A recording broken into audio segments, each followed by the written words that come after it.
Welcome to Dorks Are Dangerous, episode number 7, the season finale of Chronicle I.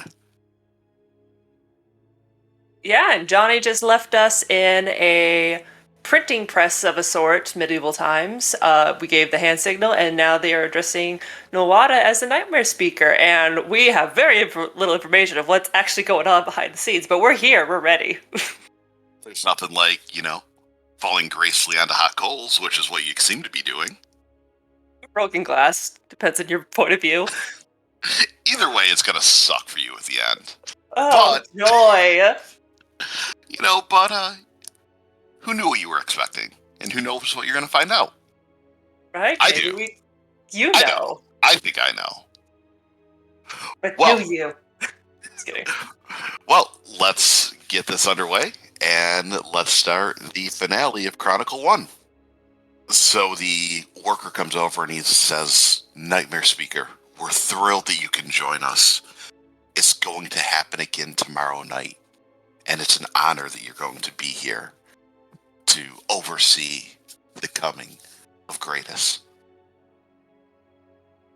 I'd like to, unless Michelle wants to go first, I'd like to get in front of our nightmare speaker. I want to use thaumaturgy to make my eyes light up into like a fiery gold color. I want my features to look real menacing, real feral, and go, you would dare address the nightmare speaker in person?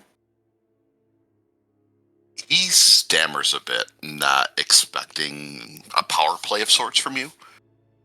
He kind of puts his head down and holds his hands up. He's like, no disrespect intended, ma'am. It's just an honor and a thrill. I'm sure it is. As you can see, though, we are right in the entranceway of your establishment. This is not exactly a good place to talk business should someone come in.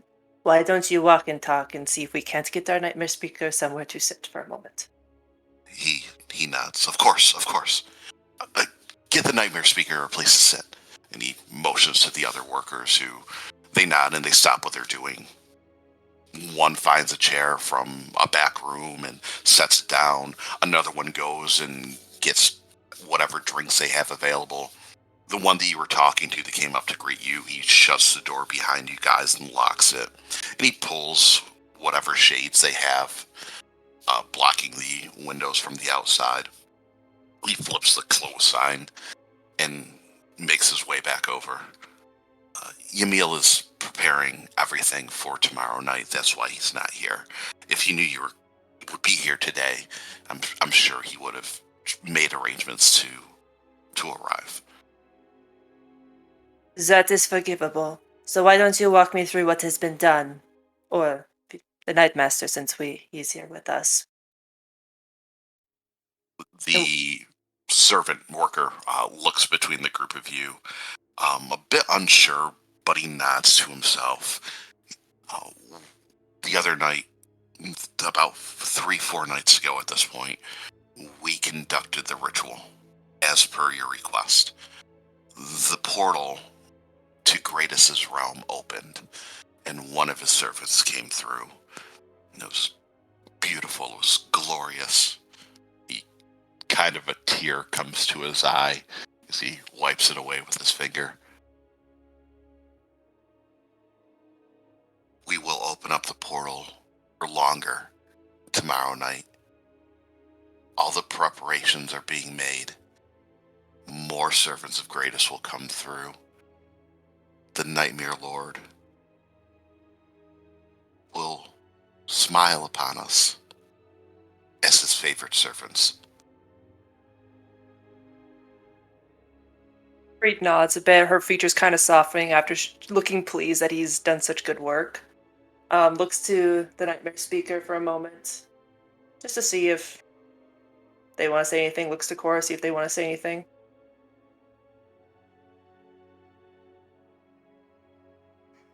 Describe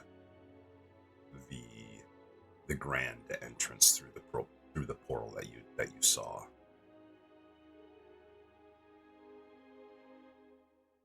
Portal opened across the symbol that Emil had laid out on the floor.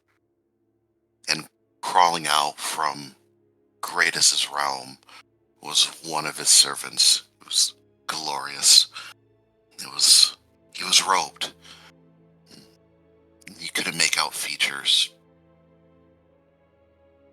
but you knew that it was one of ours, one that we were meant to serve.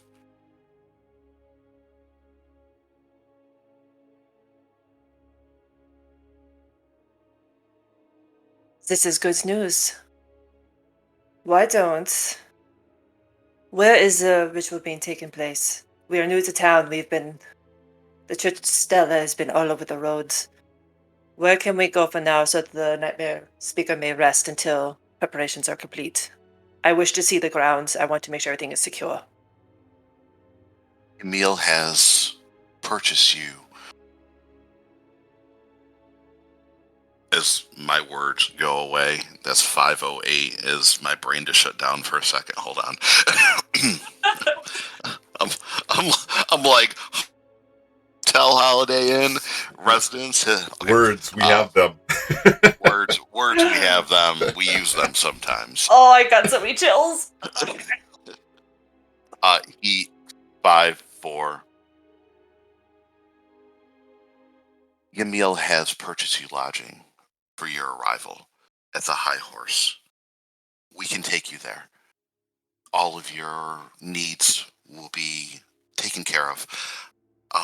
We weren't expecting guests, but the accommodations will obviously be made for the paramours of the Nightmare Speaker. Do you find this acceptable, my lord? Yes, I believe so. Excellent. Now, go ahead. I apologize. Go. We will come tomorrow night to bring you to Emil's manor house. He's not to be disturbed. Unfortunately, even with your presence here, he wants to make sure that everything is perfect for tomorrow night. I would like to insight check him to see if he's being real shifty about us going to see Emil now, if he's trying to avoid us going there earlier, other than just being afraid of them. You don't even need to roll. What's your passive insight? And I'm sure it's going to be enough. It's 11. It's enough. You can tell he is a low-level worm. Mm-hmm. He's maybe a little bit higher than the other ones that are working here for Emil. But he is following orders that his immediate boss has told him to do. We feel he's very forward and pretty much in line with what would be expected, right? Correct.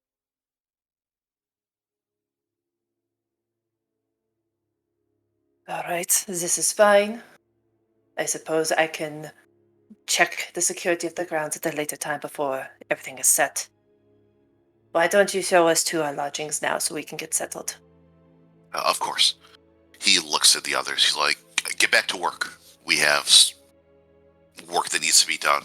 We have printing that we need to have done immediately. We're on a timeline. He looks at the group of you. He's like, I'll be right back. He walks into probably what looks like a break room, and he grabs his jacket, and then he heads off into another office and comes back after a minute. And you see him putting a money pouch on his side, obviously making preparations because there's more of you than originally intended. While he was gone, were we alone in this mini area here? No, the other workers were there. I mean, but within 5 feet, are we able to step aside and take a moment?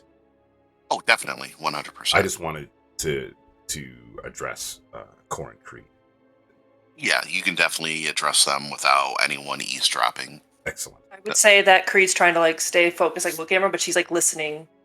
Unless you need her to turn around and talk to you, she's listeing with her ear, but still watching the rest of everyone else. Yeah, that's perfect. I just wanted to say, we need to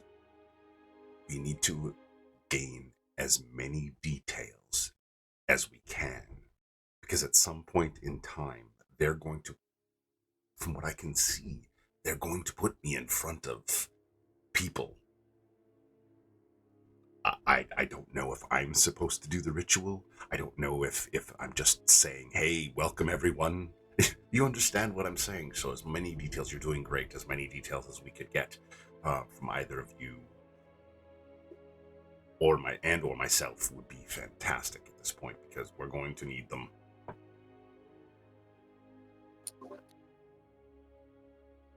Well, we don't really want it to even get to that point, do we? No, and in fact, that's probably even more valid. We need to find out what's specifically going to happen, when, where, and then how do we Well, circumvent or stop this? it sounds to me like this Emil person needs tonight to keep setting up, so it sounds to me like tonight we go and mess up his plans. Bree gives an imperceptible nod, just barely the tilt of her head to see she understands and agrees.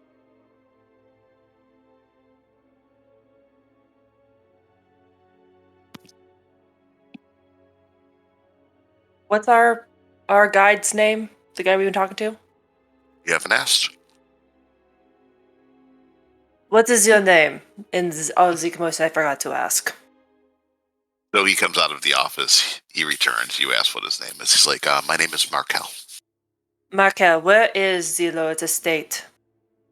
We'll need to know if we're going to go, and again, I need to make sure our nightmare speaker is safe on his travel. He nods to you. Okay, He nods to you. He's like, I understand, ma'am. And what was your name? Hang on, I'm thinking about it.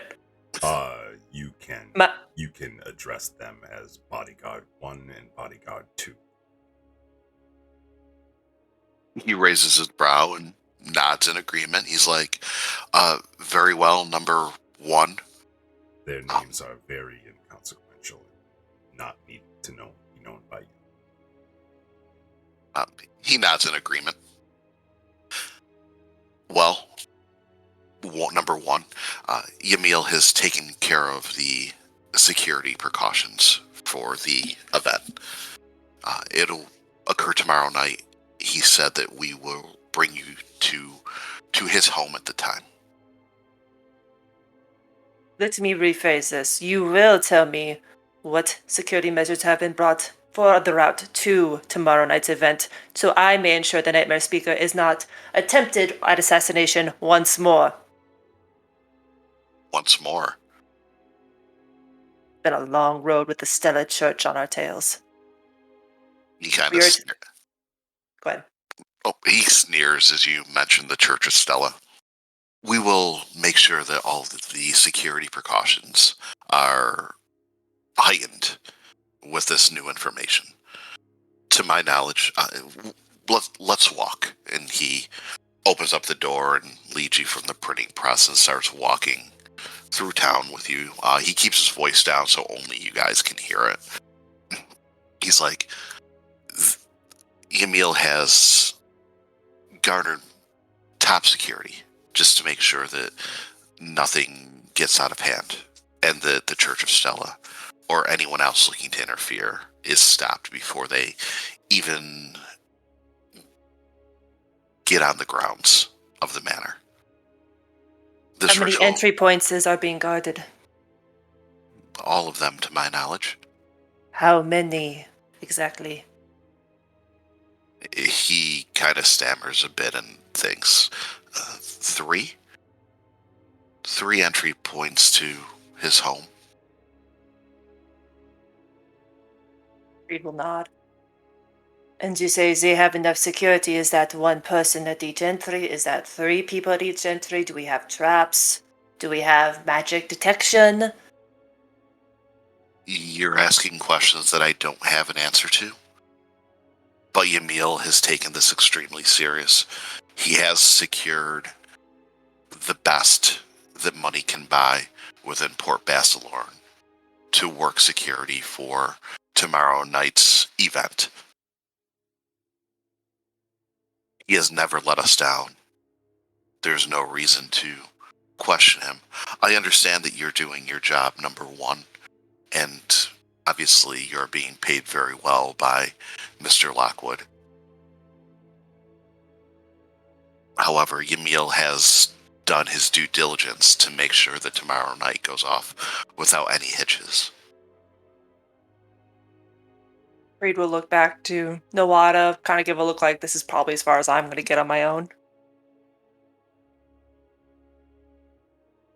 See if you two want to say anything. Otherwise, she's going to just nod and keep walking. I think at this point we just follow. Okay, absolutely. If you follow him, he leads you to a far more pristine section of Port Basilorn. You see a lot nicer houses, nicer carriages, nicer horses, nicer dressed people, more refined people, more security, and eventually you're led to the High Horse, which is a very plush and regal looking tavern. As you guys enter, the bartender who's cleaning down the bar looks over to you and nods. Very nice cherry wood bar that circles the back half of the building. Very nice tables, not like the ones that you've been in where there's been carvings or leftover food and grime ingrained in the grains of the wood. There are about 4 or 5 people here. Looks like some are talking business off to the side, and a couple others are just having a meal. Markel walks up to the bartender and nods to him. The reservations that Yamil had, I understand it was probably only for one. We would like to increase those for you. The bartender nods like, not a problem at all. He looks to the group of you and he's like, just call it another 4 gold. Of course, sir. And he lays out the gold. Anything that they need, make sure they're taken care of. And put it on Yamil's tab. Bartender nods. He's like, sure thing. Not a problem at all. Markel turns around and looks back to the group. He's like, is there anything else you need at this time? I motion to Markel to join us, like right close to us. And he does so. He walks right up to you. I put my hand on his shoulder. I look him square in the eye. I say, Markel, your guidance, help, information, and influence will not go unnoticed by proceedings ahead. They have not been forgotten, and you will be elevated. I look over at Crete and Core. I say, this is Bree. This is Boar. Be stingy with their names. He looks like he got a gold sticker for being the best boy in kindergarten as he looks thrilled at your acknowledgement of the work that he's doing and getting the names of your bodyguards. He nods in excitement. He's like, of course, Mr. Lockwood, whatever you want, I will do my best to make sure that everything is taken care of. You will be so proud of the work we've been able to accomplish here. Markel, what's next on the expectations? What should we be preparing for absolutely in the moments to come? To my knowledge, only prepare for tomorrow night's event. Rest. Speak to Gratus for us.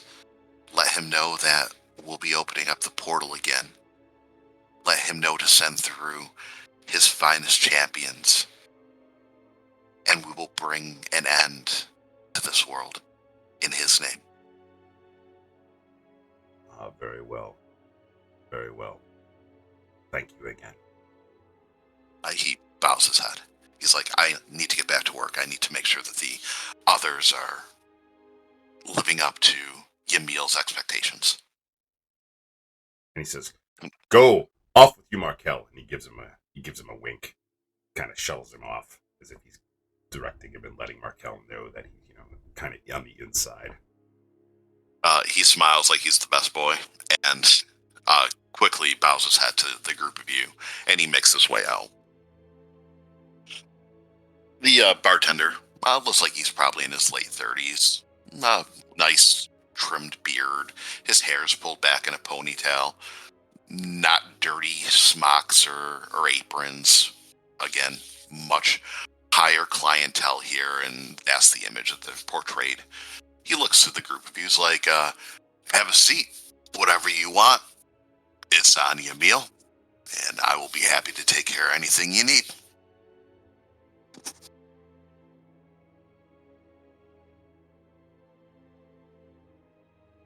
Reed will gesture for the nightmare speaker to sit first, and then arrange ourselves around him as bodyguards would. Or she would, anyway.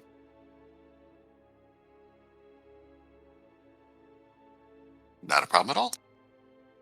You give Nawada his seat. You flank his left and right. Your finest meal, whatever that is, with a plenty of meats. For me, watered down wine, if you want it. Of course. He looks at the other two of you. Just food and ale for me. Whatever's good. Everything's good. You won't be disappointed. Good. You, sir? I'm fine as I am right now, thank you. Not a problem. I'll be right back. He heads off into the back room. Another bartender comes out to pick up the absence of someone there immediately. Well, at least and I'm going to say this as quietly as I can, like into both of them, like kind of lean into them a little bit, behind my hand, be like, well, at least we know it'll be heavily guarded. 3 entrances. Maybe traps. But I am down if we want to go tonight. We just got to lose all visibility so no one sees us go out. Sounds like we have our work cut out for us.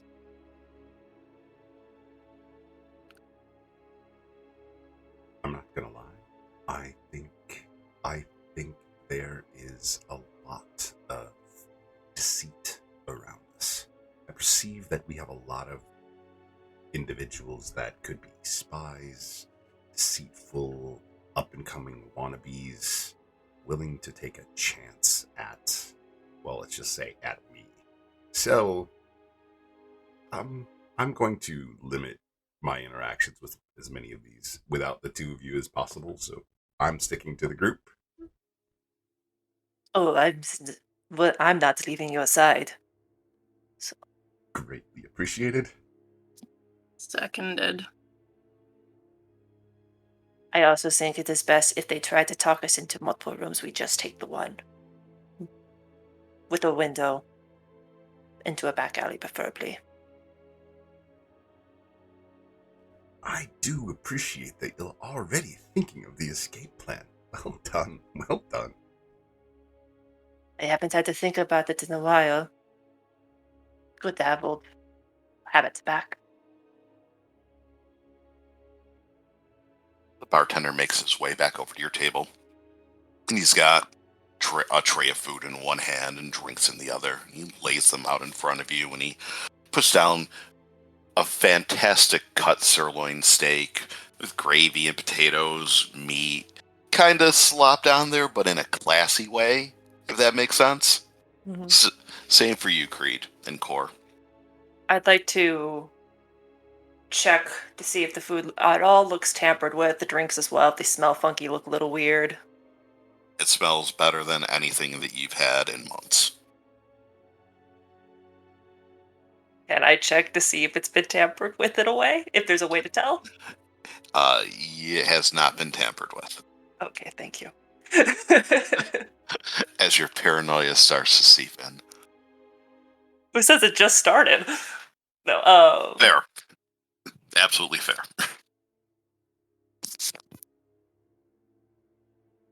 Anything you need, just call for me. Or call for James. Turns And what? around you. And your Stops. name is James, or is that the other bartender? That's the other bartender. My name's Gable. Thank you, Gable. This is fabulous. Of course. Enjoy. If you have any problems, just let us know. And he goes around and starts checking on other tables, making sure that everybody has their food and their drink in order. How close are these other tables to us? Like a couple tables away? Are they like right next to us? They're a few tables away. And Okay. what do the other people in this bar look like? Like, how many other people are in here? There's 5 other people in here. 2 of them, man and a woman, are having a meal. Probably husband and wife.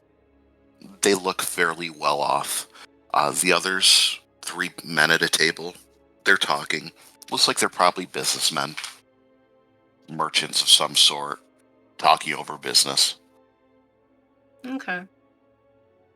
No one's paying attention to you guys after you initially walked in.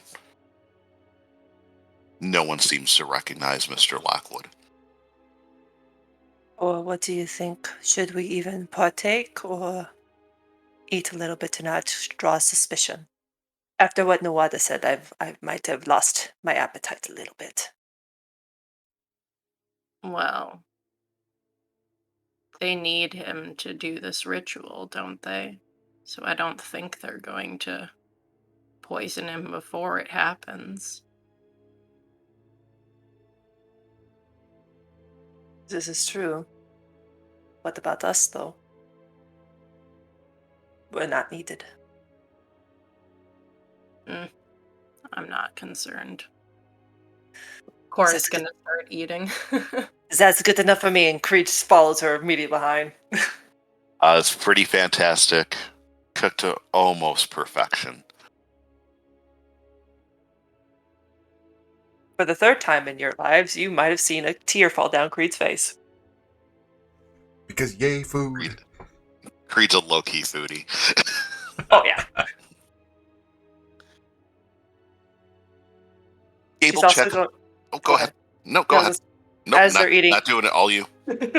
As they're eating, you will see Creed just pour a little bit of her wine onto the tables, not the table, the plate, just a little bit, like a drop, and then drinks it. Put it back down. I forgot to say this in other times. Every time they've eaten, she's always poured just a little bit of the water wine out and then drank the rest of it. Gable makes his way back over to you after a while. Is everything up to your standards? Is everything okay?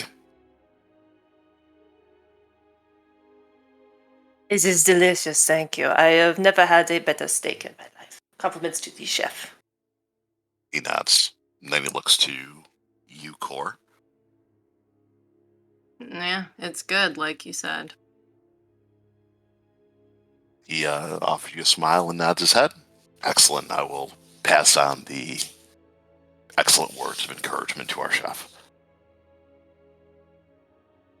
Bows his head, he walks away.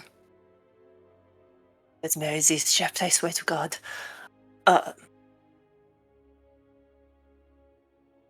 Is anyone new coming to the tavern at all? No, you guys haven't been there that long. It's kind of mid-afternoon, so...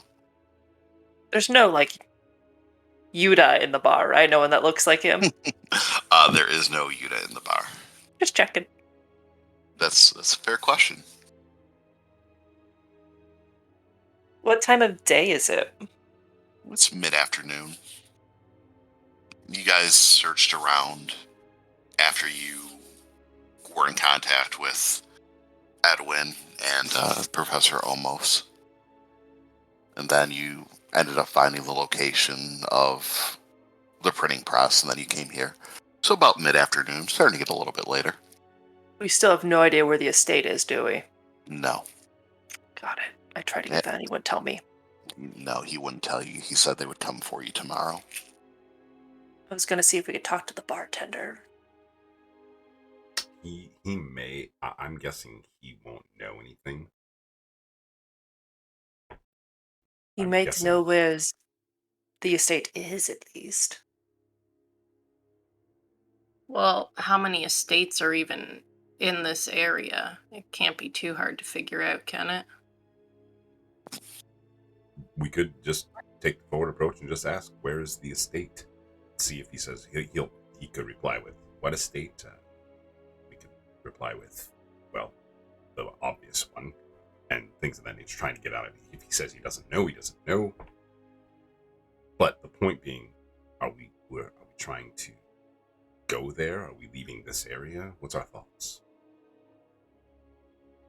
I see two options. Option one, we go with option one, which was the original plan, leave tonight. Or two, we spend this time to see if we can't prepare some way, pool our money, get some items, without drawing suspicion that we are getting items. But we have to either start asking now or sit on our hands and wait. I say we go and talk to the barkeep. One of us. Maybe, remember, you bring up a good point. Maybe we could use this avenue to acquire the things that we need. Meaning a better purchase price or a different connection. Probably should have asked. What's his name? Markel. Yeah. Perhaps the barkeep knows something then. Should I go ask? Yes. Greed gets up from the table, heads towards James or the other guy whose name I forgot. Gable. Abel, thank you. Excuse me, Abel. He looks over to you. It's Gable, but I've been Gable. called worse. He kind of gives you a bit Apologies. of a chuckle. He's like, what can I do for you, ma'am? Apologies, Gable. I am in looking for some supplies for my... I forgot what the word... Hang on, my brain just farted too. For my employer, there we go, okay. We are looking for some supplies for our employer over here. Is there any shops nearby that you know of that give a fair deal on potions, just in case something happens to us on our journeys? He raises his brow a bit at that and glances outside at the door and thinks for a bit. He's like, there's a lot of businesses around here, especially with the university and everything. As far as discounts, not really. He's like, compared to places like Delicate or Betsamar, the prices here are actually inflated a bit. That's fair. I thought I would ask.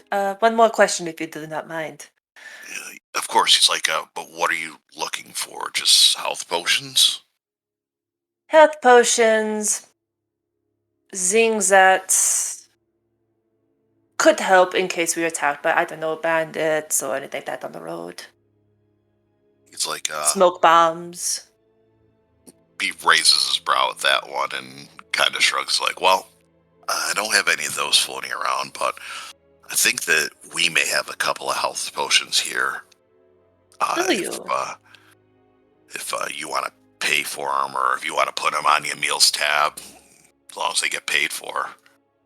I would love to put them on a meals tab.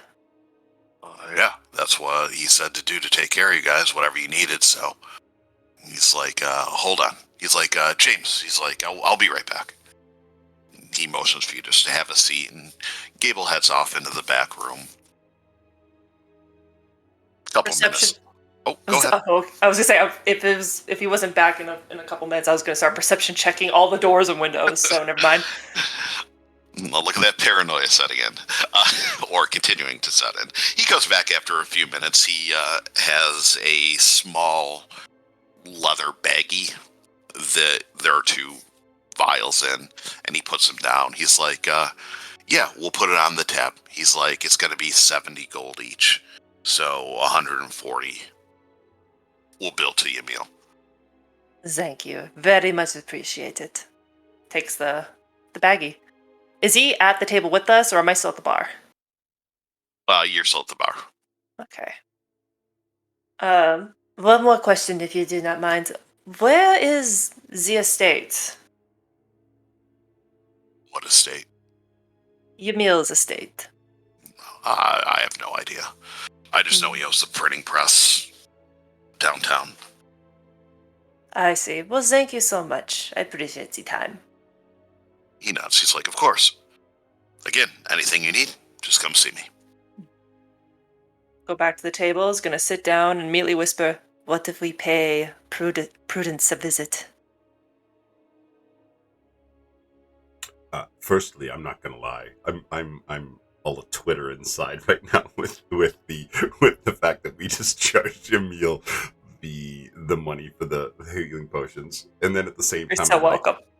right, I loved it, and I'm sitting here going, oh crap. Also, the other side. Nice. Well, if we're doing this tonight, he'll have no idea, so it's fine. Yep, it's fine. It's fine. I like it. Unless we all want to go pay right now and combine our money. No, I think it's fantastic. I love it. I love it. Okay. I think it'd be suspicious if we tried to pay. Yeah. No, I See, that's what I was thinking originally too. Then Bruce said it out loud. I was like, "Oh no!" No, it was good. It's kind of one Okay. of those edgy things, so it was really nice. Those are just the basic healing potions from the book. The normal 50 GP ones that you got upcharged All right, so we have 40% on. I was gonna say, not a better so we deal. have two. Yeah, so we got like 2 superiors. We have 1 normal potion. Now we have 2 more normals. Okay. Well, you have 2 the professor almost gave you. I thought you did give them to us. He did. Or were you considering those the superior ones? I was quote unquote superior ones because we were like, I Okay. think we investigated them. We're like, oh, these are kind of muy caliente. So Seem a little different than the basic ones you have there. got it. So all right, potion of healing. We're gonna add 2 of these. We should probably make sure those are split between the two of you. Yeah, we need to split these up. I just didn't know if we want to do it right now or if we want to do Yep, it do later. Okay. All right, Corey, take a healing potion. All right. So I have the professor's potion, one of them. Okay. So And who has the other one? Core should, I believe. No, I think Nawada does. I The have Lana's got it. nothing, but I think it would be good if you had that. Oh, okay.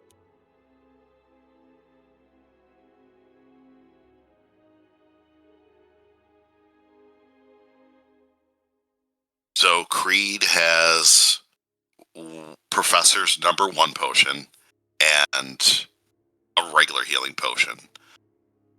And Core has Professor's number 2 potion and a regular potion. And then there's 1 more left, right? And It should be. That was a delicate one from what's her face? Penny? Yes. Right, from Penny. Okay. Is that So And- maybe Nawada have that one. is that a healing potion? Yeah, that's just another basic healing potion. Yeah, I'll take that one then. Then we're good. That's the backup, absolutely, just in case. Do we want to go and see? And I'm saying this quietly so other people can't hear us. Do we want to go see Prudence? See if she can't help us with the estate? Not a bad idea.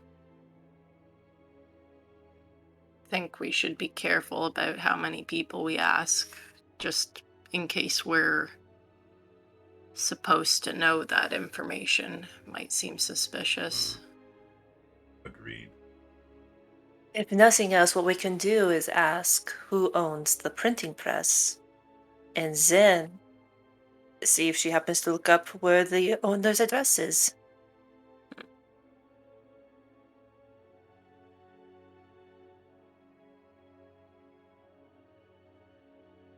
Give it a shot. She seems to be pretty good with the coin purchase. So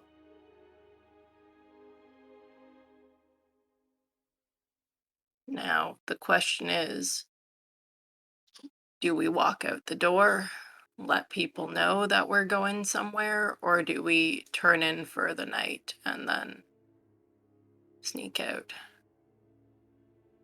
Students will probably be done for the day when the sun goes down. Well, I meant turn in for the night early. I see what you're saying. Yeah. A room with a back alley window that we can jump down from. The problem is I'm a little bit noticeable, so I'll have to cloak up at the very least. I think we Nightmare definitely. speaker. I think What? that we should definitely check out the room, make sure everything's in order, and then we can go from there. Sounds like a plan. Just a quick check. You go up to your room, you check it out. Extremely nice. Very, very plush bed. Goose feathered pillows. Sheets. No lice. Definitely no bed bugs. Is there a window? There's a window. Does it open? It does open. Where does it face? The street. Oh, like the main street, not like an alley? Yeah, the main street. Okay. Should that... Go ahead. Oh, I was going to say closets, desk, writing utensils. Should I ask for a room facing a different way? I feel like I should. Well, what does this building look like from the outside? There might not even be a better direction to face. There really isn't a better direction to face, honestly. You're on a busier street, and from the front and back side of it, so it's not like you have close buildings that are on top of each other. And the thing is that this isn't necessarily our only way out, right? I mean, it just happens to be the most convenient. We could certainly hop to another side of the building via another room and try and get out that way as well. It's just the most convenient. We can force our way through it as need be.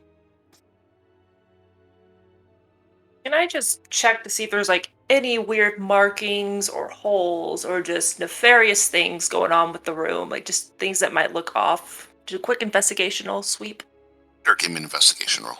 Alright, advantage, perfect. Because I'm not sleepy. Let's see, that is gonna be... Why is it only giving me the 8? I got a 17 on one of the rolls. No, it shows the 19. Oh, okay. 19. Yeah, it shows Perfect. there. Okay, so you rolled a 19. Fantastic roll. Nothing stood out of the ordinary. There doesn't seem to be anything nefarious here. It's just a hotel room. Okay. That's good. Alright. Alright, do we want to go, like Cor said, at the front or at the back, so to speak? And points to the window, ironically. Well, if we're going out during the day and that's where the window is, probably best to just use the front door. Yeah, there should be nothing weird about us going to a public building. I'd say we have a couple of hours, at least a few hours, before we probably need to come back here. So we have some time. I don't think we're expected to just stay here, but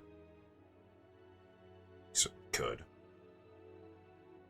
Nothing wrong with going for a walk.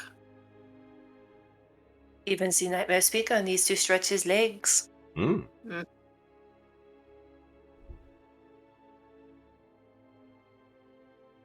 That being said, I think we need to be a little bit strategic of who stands where while we're walking. He should be between you and I, Cor, as often as we can make him without being suspicious about it. And remember, duck down an alley, find a place, go through a building. I can not be this face anymore.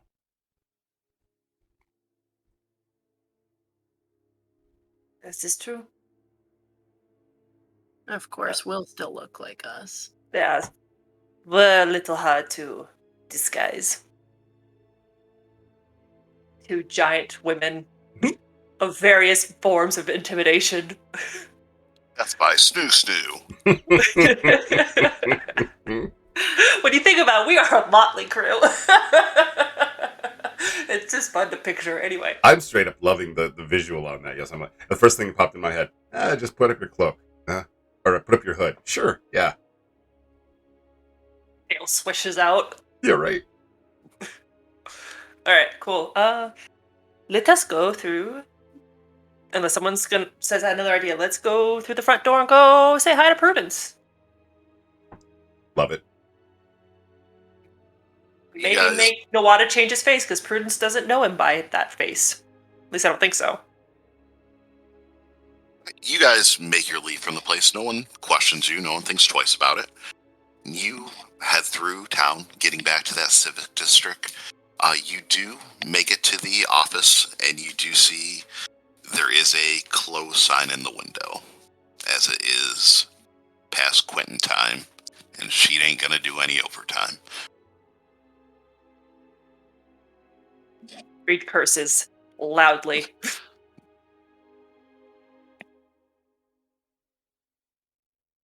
Is there a window?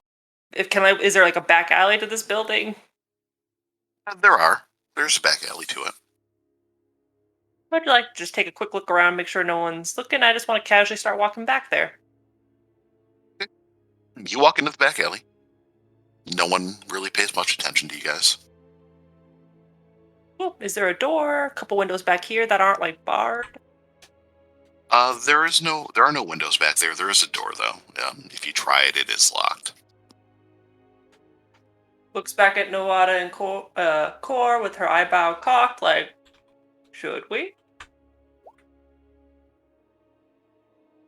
Let me see if I can try something. You have been in there before. You do know there's a lot of books, and you may not know her method.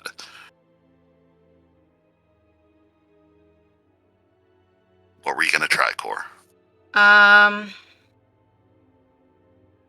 don't have thieves' tools, but I do have sleight of hand proficiency. Can I try to see if I can pick the lock? I might. Not without thieves' tools. With your however, sleight of hand proficiency. I can't like Ooh. I, Naggle however, have something with- these tools.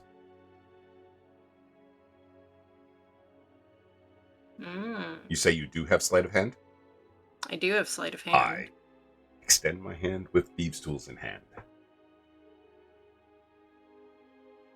I'd like to watch the alley entryway, make sure no one's like taking notice that we're kind of back here if I can, or peek around the corner or something. Keep a lookout. Give me again, sleight of hand is only going to be picking pockets and things like that. So if you're proficient in thieves' tools, you're going to get your bonus. Otherwise, just give me your roll with dex. I mean, I can try it Okay. as well, so. Well, then Nawada should. I assume you're proficient with them since you have them. Yes, I assume. Give me a thieves' tools roll. Where is a thieves' tools roll? Oh, it's going to be your proficiency plus dex. I don't think that D&D Beyond actually lists. That's what I'm saying, Gives right? you, Yeah, Does it? gives so you the click for that. So you just roll your dex and add your proficiency bonus to it. what's the just a regular what's the proficiency So bonus? the That plus would be 3? like dex bonus? No, there should be a listing there for proficiency. I'm not. Right above initiative. Oh, it's at the top. So yeah, above initiative, proficiency bonus, next year walking speed Oh, on there. D&D Beyond. Oh, plus 2. Yeah. Okay, cool. We will give a dex roll and we'll add 2, I guess. Yep. Do the roll. Ooh, that's a 20. Okay. You lean down, you slip the slivers of metal in there. You quickly make a twist, and you don't have any problem popping open the back door. Makeshift rogue. I'll stay out here and keep an eye on things. I'm nervous to split, but we got to keep someone's eyes on the alley. No, you'd be better in there looking for stuff. Yeah. Okay, never mind. I'll go in. We'll just lock it behind us. It'll be fine. You walk into the civics building. Much like before, there are books, there are stacks and stacks of papers, there's filing cabinets of sorts all over the place. It's a mess in here. Would it be unfair to say that I was watching Prudence as she was kind of going through all the different cabinets up front to see where she pulled some documents from? See if she's got like a number system? If she does, you don't know what it is.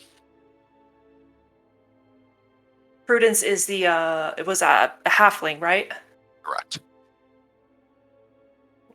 Ooh. So if you want to look around, you can give me an investigation roll. It is going to be a very high difficulty, though. I have advantage. That's fine. Woohoo. All right. Let me. If it'll let me, why won't you let me? I be this way, fine. We've got not great. You start looking around and you're picking up papers and piles and you're like, okay, this is here, so then maybe this will be, and you're realizing that if there isn't rhyme or reason, you don't know what it is. Not with an 8. But you do take some time to look around and you're looking for a needle in a haystack.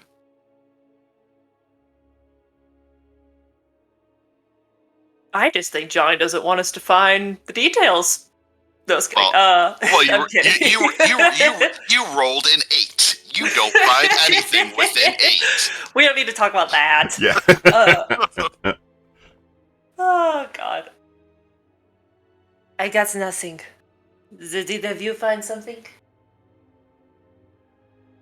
I mean, I'll try. I'll try and look around. It won't go well. We'll see. 15. It doesn't go well. It went great.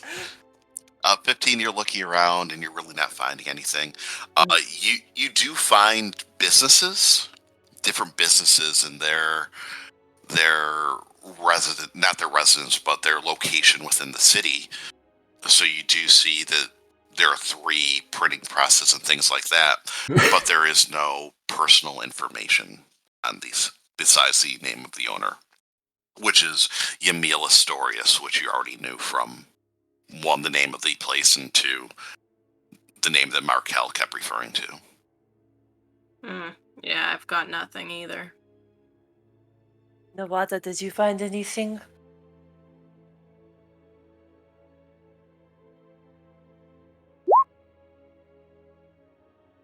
Nope. Found these really cool paper clips with a 5. These twisted pieces of metal that you really haven't seen before, but they seem to keep papers together. Right? Ooh, look at this. That is pretty fancy. How much time have we wasted going through these stacks of papers? Probably about an hour. Starting to get darker outside. Okay. We probably... Go ahead.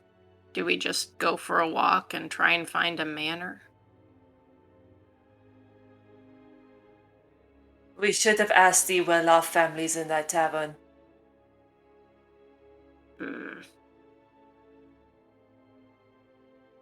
Reed punches a wall. That would have been weird. You don't just go up and talk to people and ask that sort of thing. Yeah, I agree. I think we played that. suppose. I think we played that very well in there. We could. I mean, you're absolutely right. We don't want to do too much asking, but I mean, I suppose we could probably try and ask a tavern owner here and there.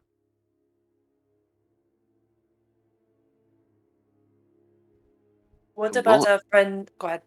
I will say, from what you've seen, there's a lot more money in Port Basilorn. Mostly being shipping, but there's also the university. There's a lot of merchants. There are a lot more well-to-do manors in this area than you would have found in Delicat or in other less cash flowy locations. So you're saying basically it would still be a semi-needle in a haystack because we're not sure which direction to go. Unless you deal with someone who knows Yamil personally. Personal friends, personal acquaintances. But also, if you think about it, he's a cultist. So you're not going to invite your coworker to come to your house if you've got a sacrificial altar downstairs. True. Or maybe you do. I'm not going to judge. I'm not going to claim you know. Maybe. Who you would invite or what you have in your home. It's a thing. It's whatever. He could invite people. They just might not leave. That's Exactly. very fair. Well, Permanent Very guest. fair. that's going to make Permanent it a lot guest. harder for us to find them then. What if this might be a long shot, given what the voice in the clouds has said? We go to the college and talk to the professor that gave us those fancy potions. Someone of that caliber would have the connections probably to tell us where to go, who to talk to. So Well, it's evening now, so he's probably not there. that's all right. I think that's a marvelous idea. I am going to send the professor a message. I'm going to What? You can do that? Did we know What? you see Noah kind of just concentrating and holding his hands to his temple for a moment. And I say, Professor. You read the first line of that, right? Within What's range. the range? Dang it. Oh, But you need to see them. So, But you need to see them. oh, dang it. So if you're at a creature within range and Dang it. whisper a I was message. thinking sending. Yeah, I that's a thought you level. had a sending stone. I was like, where did he hide that? Nope. Yeah, that's a level 3 spell. That's a So, bigger one. I I don't don't think you do need that. to see them, but you do need to know where they are within range. Yes, exactly. Yes, exactly. Swallowed wrong there. Yeah. So I rewind. I don't do that. Fair. That would have been so great. It would have been awesome. I thought I had it. Maybe if we go to the college, you'll be within range. Oh, range, sure, maybe, but then we might as well just talk to him. Yeah.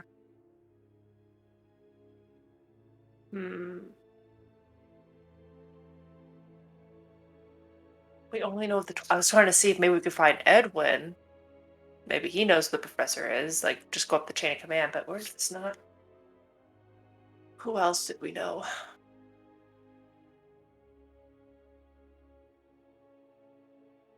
I'd say ask Johnny, but he's gone.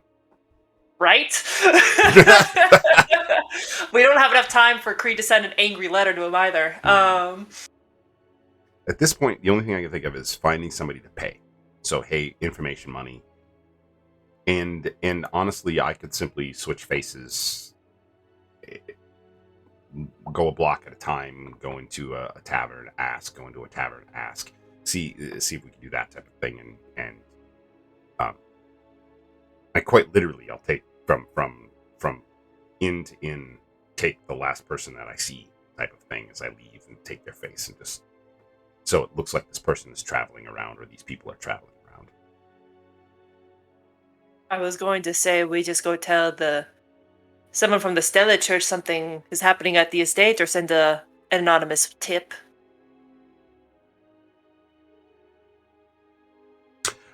Or we've kind of exhausted this.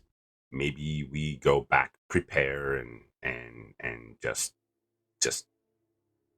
accept and roll with what happens tomorrow. I was very much hoping not to go through another night. Yeah.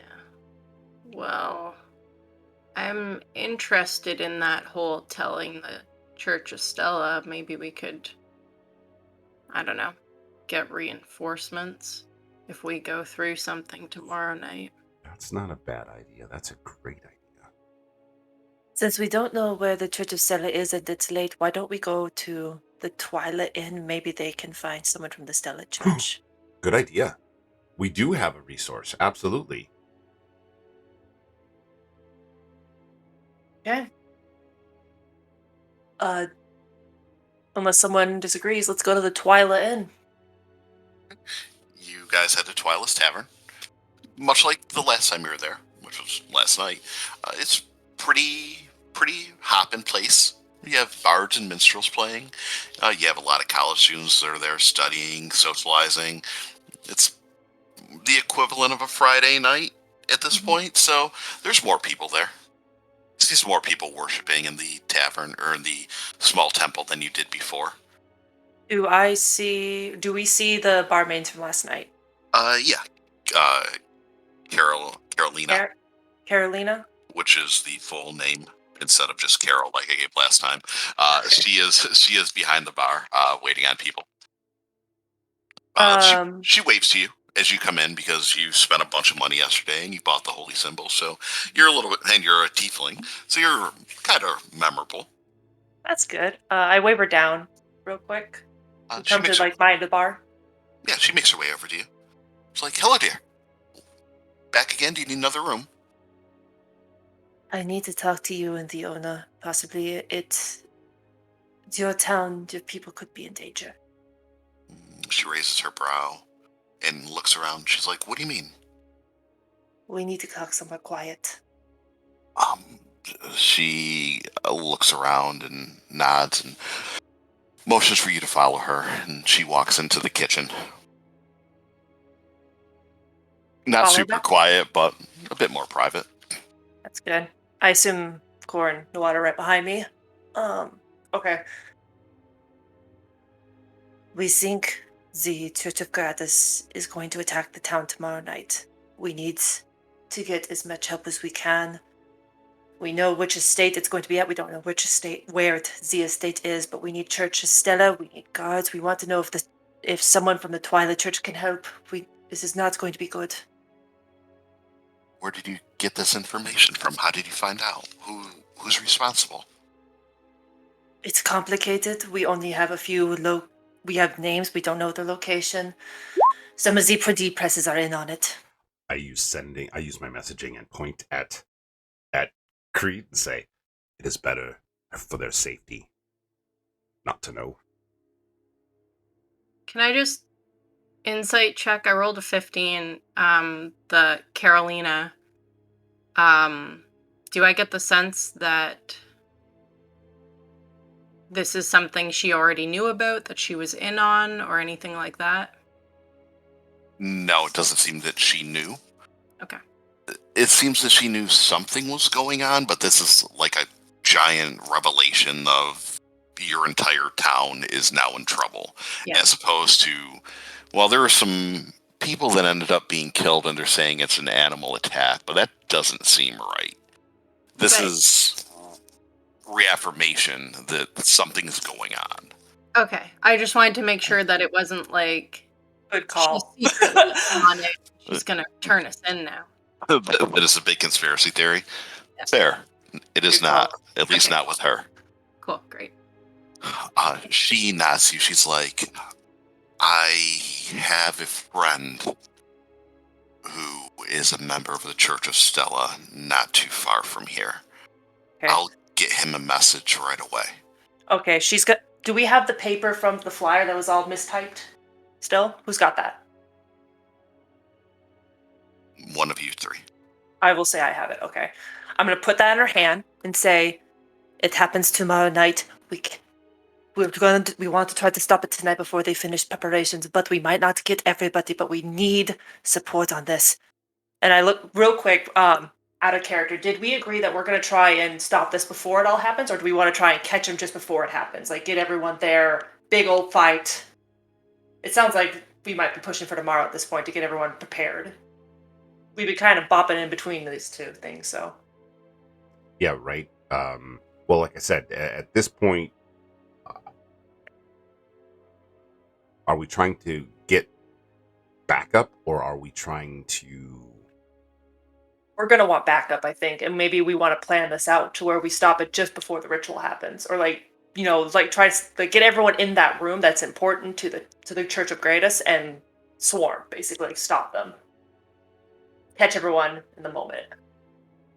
If we go in ahead of time, we're not going to be able to do that, and they just regroup. Yeah, I don't know that we'd be able to get anyone else in with us, but it would be good to have people aware of where we're going, so they can try and help. Cool. Okay, that's where I'll go with this then, and I'll say we are planning. We want them there to back us up for tomorrow night, and to figure out everything they can on the owner of the estate. She nods in agreement. She's like, "I'll get a message to Kelvin right away. I'll also get a hold of anyone else I think locally that'll be able to assist you." Thank you. She nods. If you can, just in case it goes south, try to, as carefully as possible, get the word out to anyone in town. If we have to evacuate, we need to do it tomorrow before it happens, but we need to be quiet about it if we can. Evacuation is a large task. You're sure that this isn't something that we can stop? That we'll need to get everyone out of town? I don't know. And Creed's like starting to like clutch at the spot where the pendant is that she's wearing of Twyla. Goes, I don't know. He takes a deep breath. She's like, "Then I won't waste any more time." Thank you. She nods to you and she takes off out the back door. We follow her, but we're going to go in an opposite direction. Best not to go back through the front where we all disappeared into the kitchen, probably. Okay, not a problem. You're able to get back out to the street, and she went the other way down the back alleyway. What time of night? It's probably pretty dark out. Like, maybe we got to get back. Like 9 or 10 now. Okay. Should we head back? I think that's about time before anyone sees the ruckus.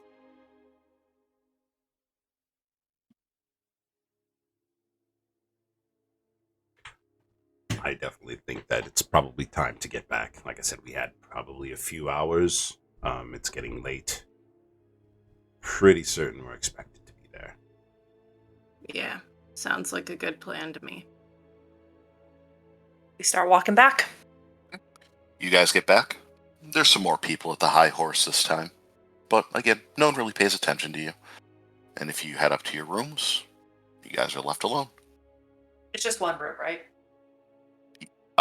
Yeah, because you guys said you just wanted the one. They would have given you 3, but you guys have just consolidated into the one. Okay. If you guys are going to get to sleep and rest up for tomorrow, could you please give me a wisdom roll? Oh, don't do this. At least you get a roll this. At least you get a roll this time. Just a base wisdom roll? Yeah, with your modifier, wisdom save. Okay. Oh, save. Okay, sorry. Oh, that's a 16. Okay. 16 is good. You don't have a night terror tonight. Thank God. Night goes by uneventful. maybe a little uneasy just from the anticipation of what's to come and what you may need to deal with. Morning comes, bright, sunshiny day. Everyone goes about their life as if nothing's wrong and that everything is going to be fine tomorrow.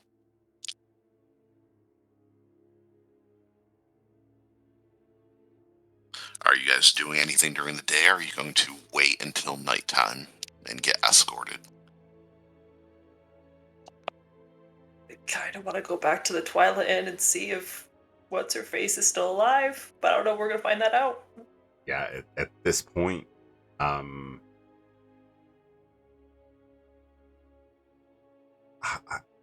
don't really know how else we're going to stop this without being there.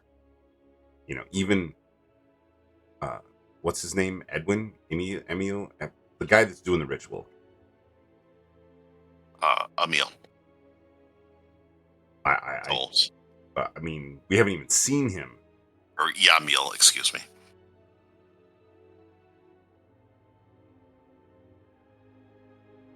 Right. Yeah, no, okay.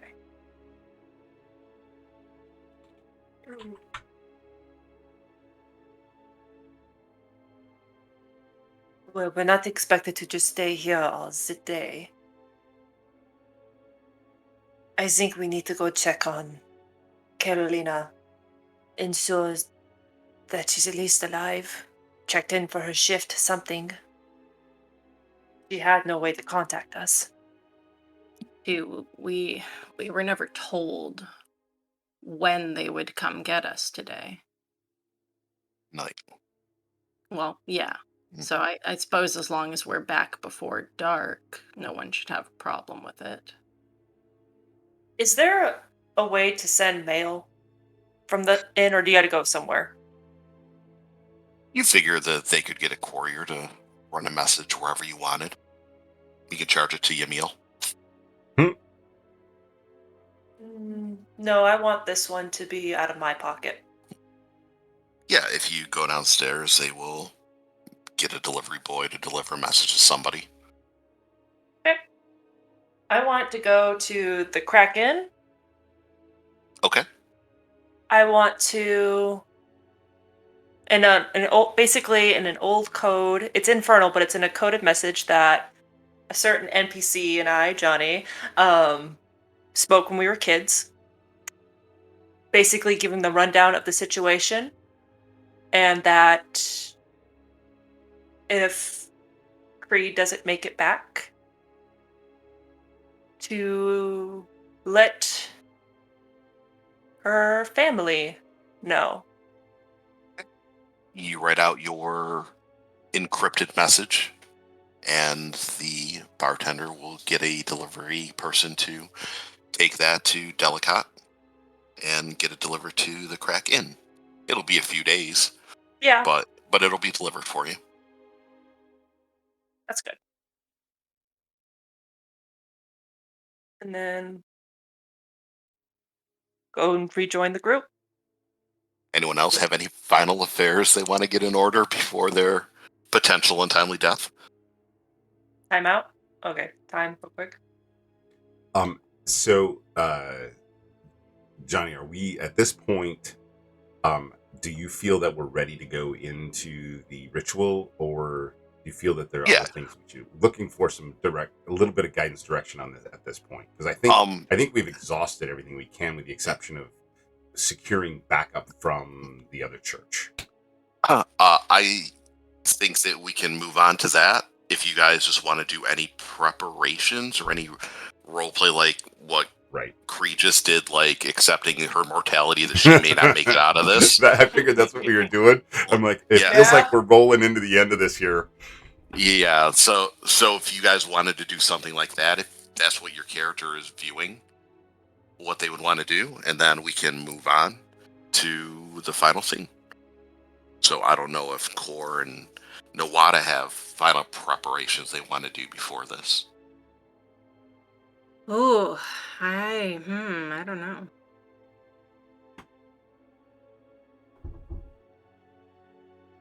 I don't think so. How about Nawada? The only thing I think that Noada would do at this point, which he's done very little, if almost never, is to go off to a corner and just kind of meditate a minute and try and get in contact with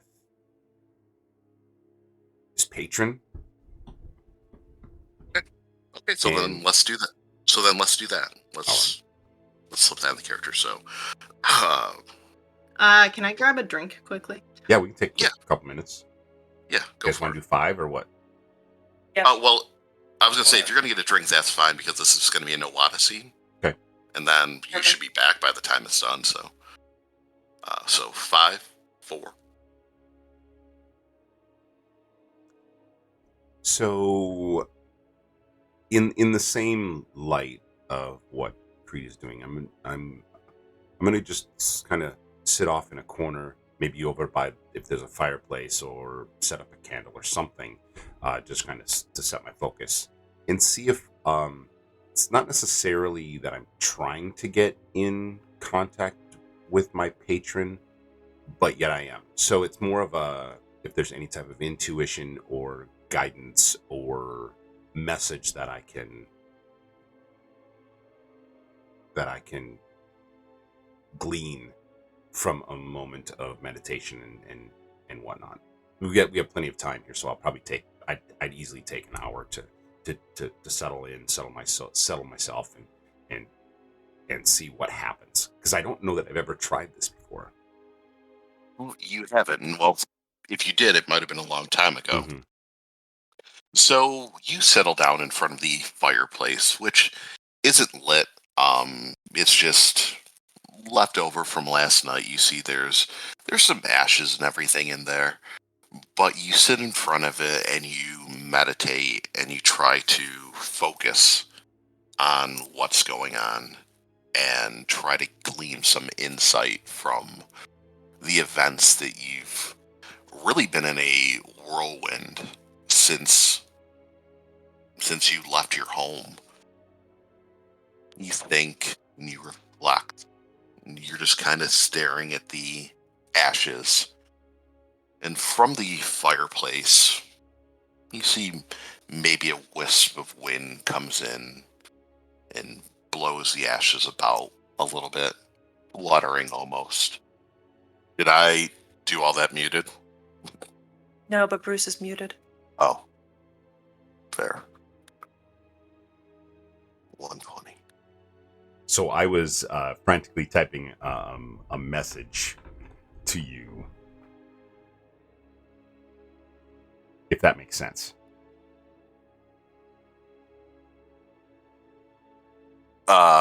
Sure, yeah. You see what I'm saying? Yeah, that makes sense. Okay, I'm down with that. You know, the whole scene of the babe and all that, right? How that comes into play. So,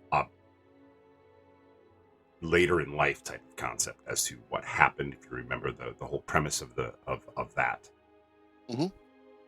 And so, getting back in touch with my patron, there might be, again, there's this huge absence of a dozen years or better, and so now this whole, I kind of see this as maybe their need or desire to direct or guide or influence, I suppose. So not a whole lot of anything really, nothing. Well, you're meditating and you're focusing. Mm-hmm. So you haven't asked anything, whether vocally or internally. So,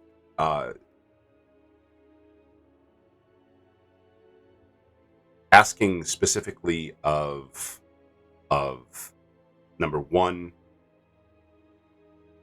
expectations from them, but specifically any type of information and or guidance that they might be able to hand off in events to come. I suppose this is kind of a bit of a ceremonial type thing, as well as specifically mentioning the word gratis. you do that. The ashes in the fireplace seem to be rustled again by the wind that comes down the chimney.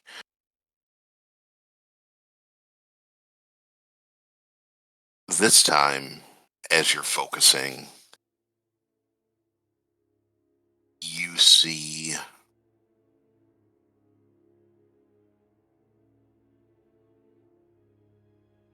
letters kind of get brushed across the floor.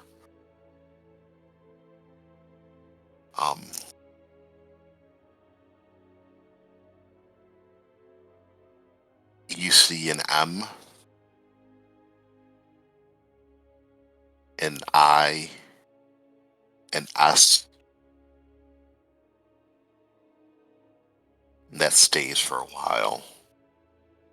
Then another I, then an N, and then a G. And then the wind that trickled through the chimney kind of blows the soot away across the floor. Well, that's about as cryptic as it gets.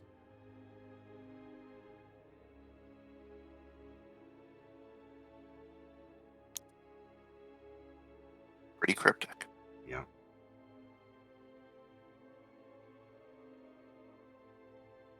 There's no insight check or anything that Nawada could do, unless Bruce knows what this is. No clue. No, there's not an insight check that will be made for that.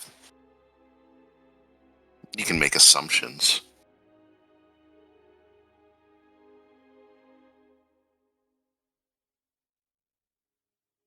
All right, well, I'll just keep that information in my pocket. I don't know that there's anything to share. How about Cor? What is she doing during this time, if anything?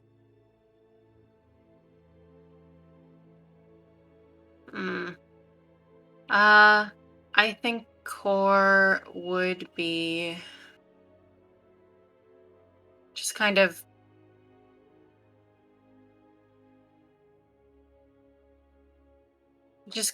almost meditating. Not really. I don't know. Sitting quietly, pensive, thinking. She's wondering about whether it would be worth sending word back to Alder, but she's not really sure what good that would do, so she ultimately doesn't do it. Just kind of watching the others do whatever they're doing. She'll just be around in the vicinity.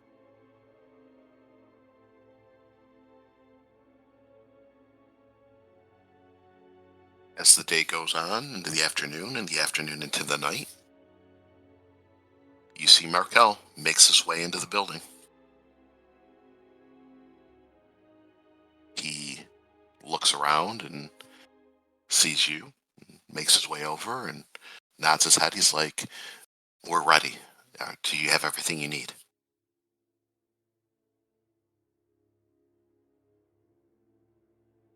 I think we're about as ready as it's going to get.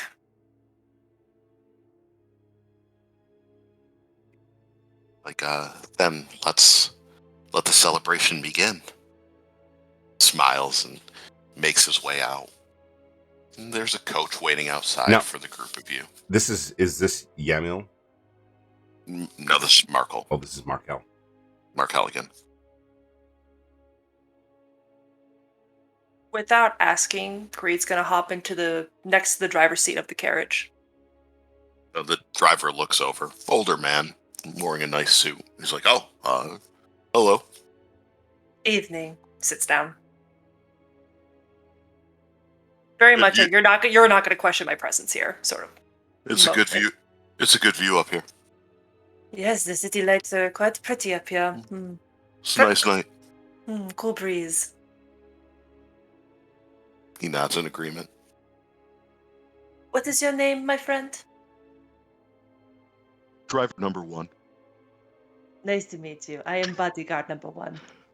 It's a good name. It's a great name. Sorry. Amazing. Okay. If you all get in, they take off. You go about a mile or two outside of town before you come across a very nice, plush estate. You see there's lanterns leading up the the pathway.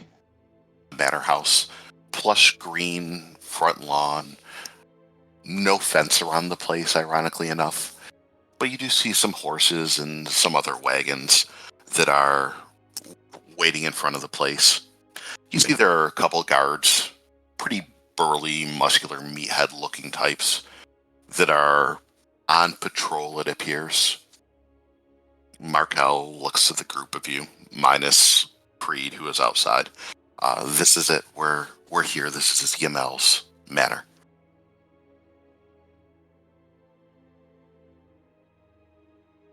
Once the coach comes to a stop, he gets out and he looks to the group of you. He helps Alvin Lockwood out. Bodyguard number 2 can handle herself, he figures. And he starts to walk inside. Reed will open the door for the Nightmare Speaker and Core and take up a position on one of his shoulders. Hop out, and I suppose we follow in behind. Walk into the house. Very well furnished. Paintings on the wall. High quality furniture adorns the waiting room, the foyer, in the living room, from whatever you can see. Yamil has done really well for himself, it appears. You do see, on the inside, you see several cultists already there, wearing robes. Some of them already have ceremonial masks on, which are pretty featureless except for one giant eye in the middle. Yamil, who you're going to assume is the one that comes up to you, he's in his 30s, well shaven face, no facial hair at all, short brown hair, kept very neat, heavier set, a little under 6 feet tall. He walks over and bows his head. He's wearing a black robe that's far nicer than the other ones that are being worn. Good evening. Glad that you could make it, Nightmare Speaker. It's an honor to have your presence with us. As I'm sure you know, my name is Yamil. Below us is the ritual room. I nod in acknowledgement and ask him for the events as to happen as he sees them. I'm sorry, could you repeat that one more time for me? I nod to him in acknowledgement, and I ask him, so how do you see the events happening? He raised his brow a bit. He's like, really, I'm sure you've done this before. You've done rituals like this 1,000 times, I'd imagine. Oh, yes, of course. I don't see this going any differently. We've already done this successfully once, with your presence and the new arrivals that we've brought into town. This should go splendid. We should be able to keep the portal open longer. We have more sacrifices this time to appease Gratus. He looks to the 2 women.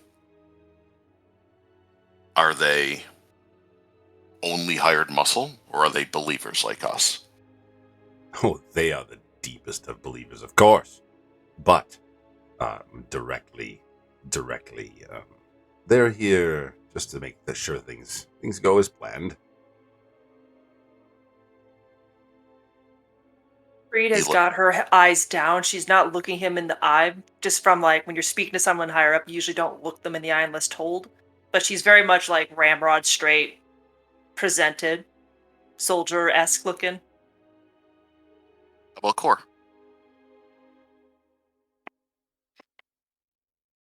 Cora's just a step behind Nawada on one of his shoulders, and she will sort of follow Creed's example and not look directly at the guy.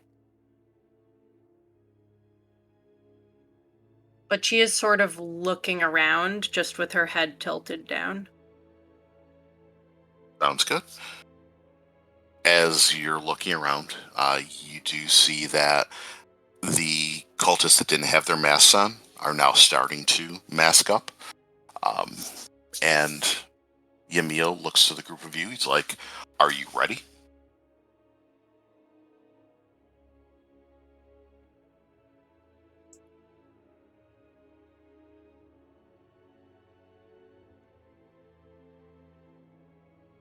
I suppose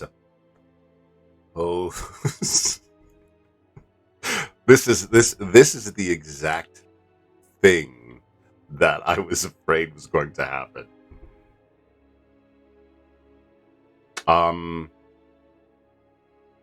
of characters, maybe say someone, you feel someone's missing, you've had a vision from Gratus, and you need to postpone a minute, unless it's going to throw everything off, but you feel something is amiss, and you want to check the chamber.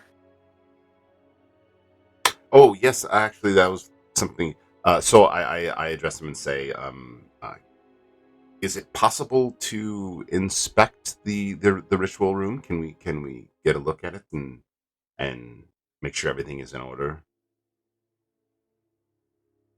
Of course. It's like, well, everything is in order. I've taken care of that myself, but that's where we'll be going. Of course it is, but I'd like to connect with the chamber. I want to feel the presence and the energy within.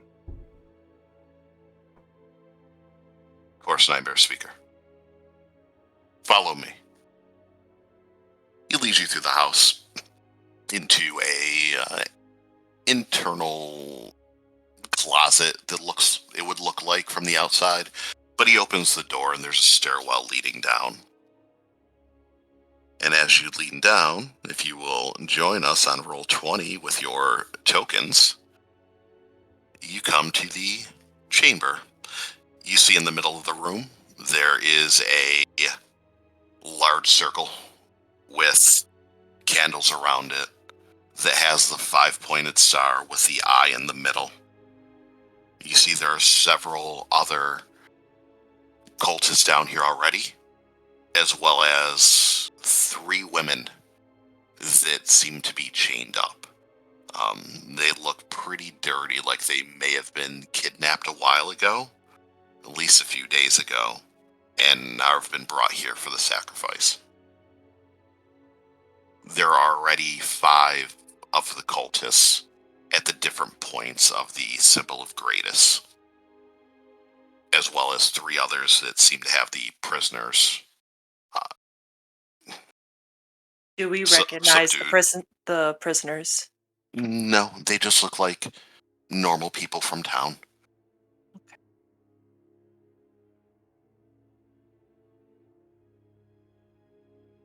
But as you're led downstairs, that is what you see. And Bruce, if you want to start doing the screen recording, in case anyone wishes to see this combat play out via roll 20. Nice.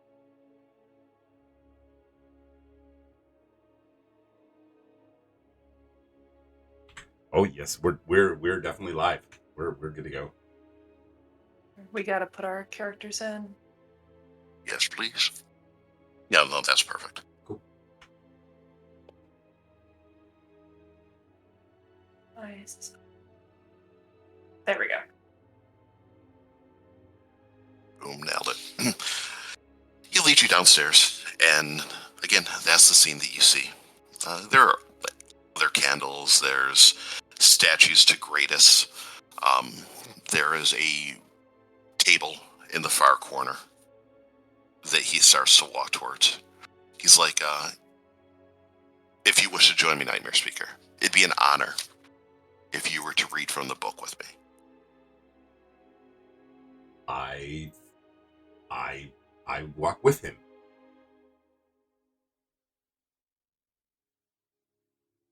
Since we're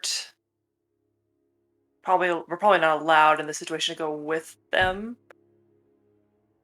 I'd like to subtly look at Core to get as close as she can to Nawada. And then I want to go stand near. Are the prisoners in the center of the circle? No, they're where they are on the map. Oh, those guys. Okay. The ones that aren't cultists. Okay. I'm gonna go stand next to them, next to one of the cultists that has a prisoner, close by, within 5 feet. Well, move yourself where you would be. Yeah, Core was planning on doing that too, so she'd probably go towards the one that's near Nawada. And I'll go down here. Okay. The cultists look over as you make your way over, seeing as you're not wearing the ceremonial garb.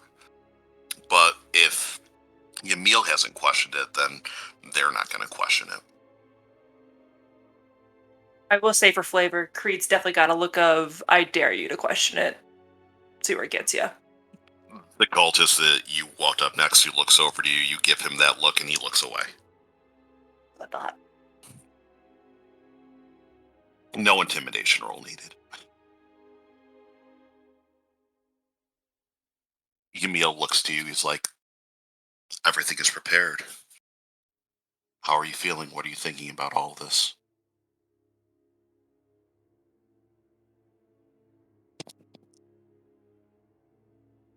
Well, everything definitely, as you said, appears to be in order. Feels well.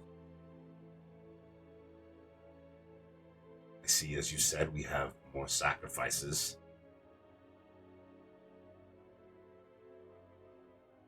So, is there anything that we need to step through the order of events? Again, just to make sure that everything comes up. We want it to be perfect. He turns to the book and he opens it up and he flips through a few pages. And from there, what languages do you speak?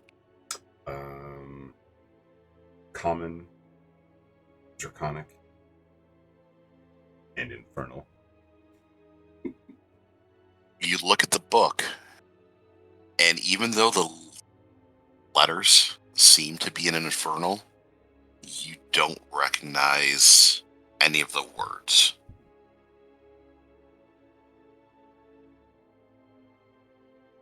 Do I feel like I could pronounce them if I had to? You could definitely try. But I'm not expected to be the one performing the ritual, right? I'm just speaking. He's going to perform the ritual. He asked if you wanted to read with him to perform the ritual, that it would be an honor. Even though it's not infernal, you figure it's abyssal, you may be able to sound it out. Mm-hmm. Point. He starts to read from the book. He starts speaking abyssal. When he starts, you see the black abyss that the symbol of Gratus is in starts to fade away and starts to become like a milky black. The feeling in the room definitely becomes overwhelming as energy starts to pulse from the circle. How far away am I from Core? Just what it is on the... Oh, sorry. No, you're good. So you're 80 feet away from Core. So there's Candace, so I can at least see her face, right? Yeah, it's okay. Pretty well lit enough for the sacrifice for him to be able to read and to see the looks of fear and terror on the face of these women that are being held hostage. Okay, are the knives already to the women's throats? They don't have knives out. So is this happening right now? Are we summoning Starting this to. happening? We just came down here to check things out, but this appears to be going. You came down here like, I want to check it out. And he's like, well, you've checked it out. We're done waiting. Let's do this. Okay.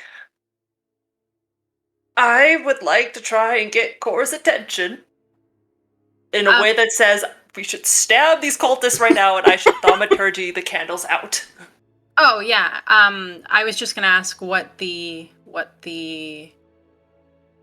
if they don't have knives to the prisoners' necks or anything, like what is the mechanism that they're gonna sacrifice them? Can we tell that? Like, You don't know.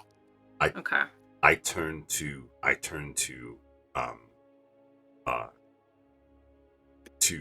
Creed and do my messaging and say just thaumaturgy, get rid of the candles. We need to hiccup. I think I'm still within 25. I think it's 25, right? 125 or 120 feet. Words. Yeah, 120. 120. Yeah, you're good. You can reach me. Yeah, so I'm just. We need to interrupt, impose, but there's something not quite right. Okay. Upon hearing that, I assume that she's got like her hands crossed. So with the hands that's like on top of her crossed arms, she's just gonna subtly wrap her fingers to send out thaumaturgy and try to snuff all the candles out. Okay, pause here for multiple reasons. Hold on. Yeah. Hold on. I'll be right back. Oh my heaven! Oh, is this happening, boys and girls? It's happening. I'm like, oh crap! Because here's my thing. I'm very curious to see what comes out of the hole, but at the same time, I don't want to know what comes out of the hole. I want to kill the cultists before they kill the prisoners. Like, yeah. Yeah, I'm hoping, like, with Nawada's idea, I'm hoping that thaumaturgy will distract him enough, or at least that the candles will, like, flicker weird, to give us that second to get the guards, or the cultists. Mm-hmm, mm-hmm. Are we doing too much table talk right now? Or no, we're paused. We're fine. We're paused. We're not table talking. We'll edit this out. Oh God, we're so far up. I'm so far away. But I was hoping I would get to level 4 before we got here, but that's fine. I don't think that's happening. No, there's a reason I sent out a farewell letter, so.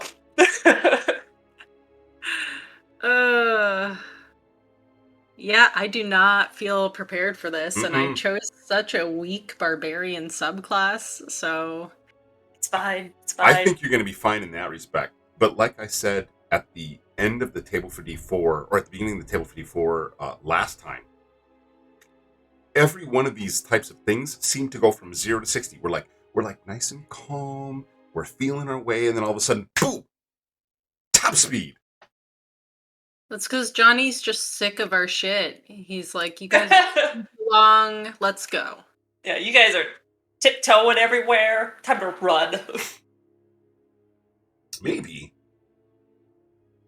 Okay, sorry about that. No worries. Actually, if we're recordings or saving and stuff, I'm gonna run to the washroom. Okay. Yeah, I'm just downloading that one. Just that quick. Speaking of like rushing and being tiptoeing and all that stuff, when it gets to my campaign, I'm gonna try not to railroad you guys, but I'm also like doing a bunch of like, oh, you can do all these little side quests, so hopefully it all fits within 8 episodes.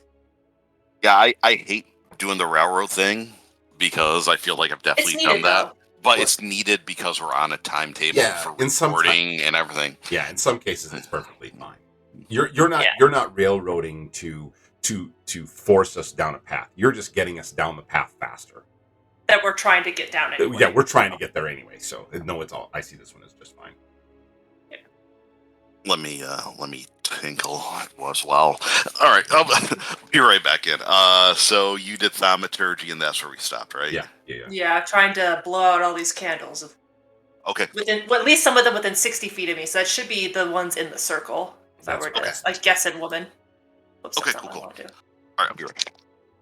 I'm gonna actually see how far the longest one for me is. We. Oh, see, I can do it. Yeah. And see, I disagree. I don't think necessarily that it's an impatience thing. I think he's taking advantage of what we did. No, he's 100% taking advantage of what we did because we. He's like, "Oh, you want to go down there? This guy wants to get it done, so it's gonna get done." It's like, "Oh, well, we did not stop that."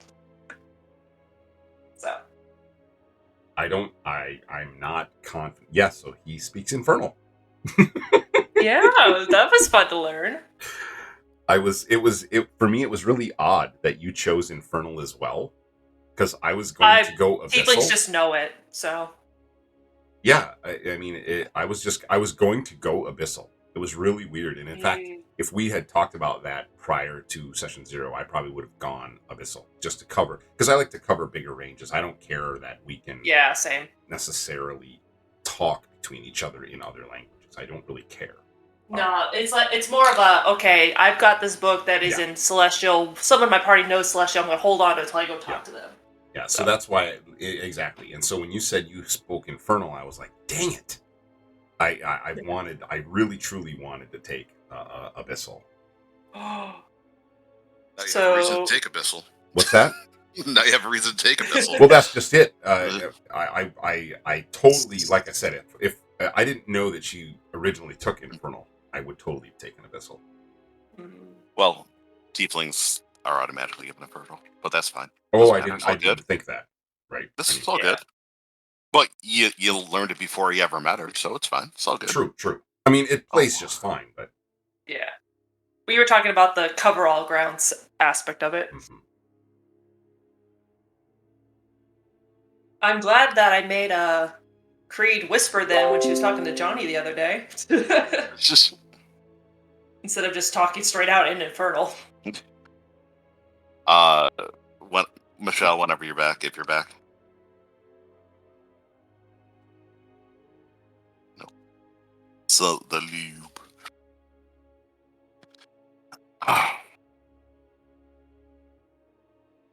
Yeah. Oh.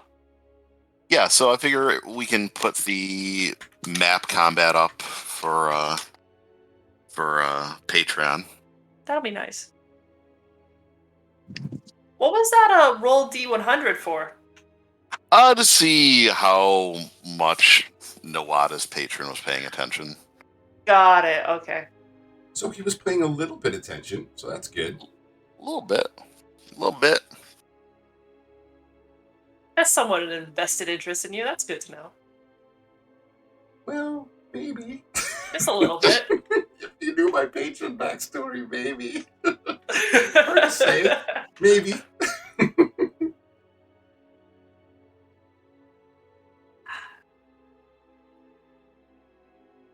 I will say, like, we're at table talk right now, but I'll say Creed is probably a little nervous. Oh, you should be.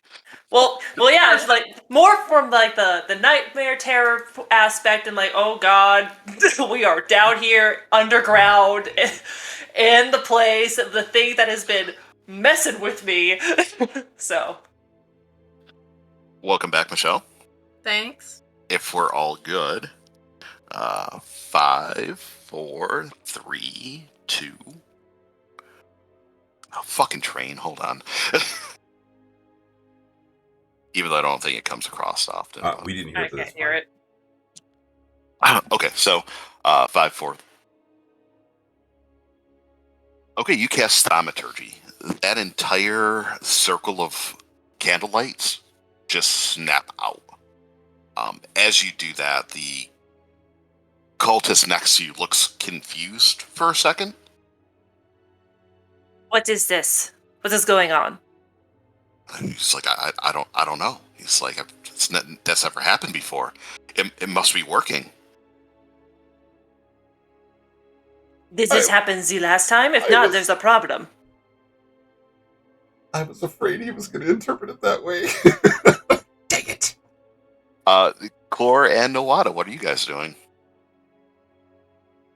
Cora's just waiting at any, like, as soon as it seems like the right moment, she's gonna murder the cultist beside her. She's just waiting for the right moment.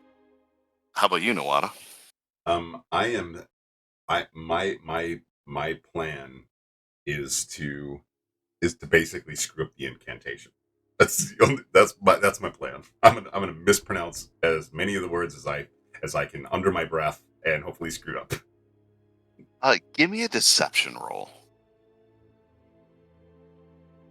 Oh, I'm decent enough at it. Let's go for a big win here.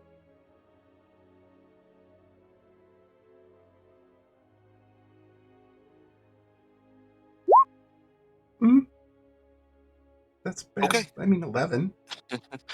Okay. Yamil is chanting from the book, and he has his arms out to the side, and you feel the energy from the book being channeled through him and throughout the room. And he glances over to you, even though he doesn't stop chanting, because what you're saying doesn't sound right, and it does seem odd. With all the lights going out, on a 20. Well, maybe he We'll doesn't. call Maybe it. he doesn't recognize it then, since it seems to be working. A giant tentacle starts coming out from the black inky abyss that the ritual circle's been formed in. And it starts moving out towards the woman. And Yeah, latches I'm on. gonna stop the tentacle then. I'm Okay. gonna attack that. No one is expecting anything to happen, so you have advantage on it. Well, you don't have advantage, but you have a surprise round. And I wanna, before it gets to her, like I would have seen it coming, I wanna interject myself between, if I can do that. Not a problem at all. Okay. You step around them, it's just going forward, and now you're in the way, so it looks like it's going to go for you, but make your attack roll. Okay. And I would like to rage. Not a problem. Excellent.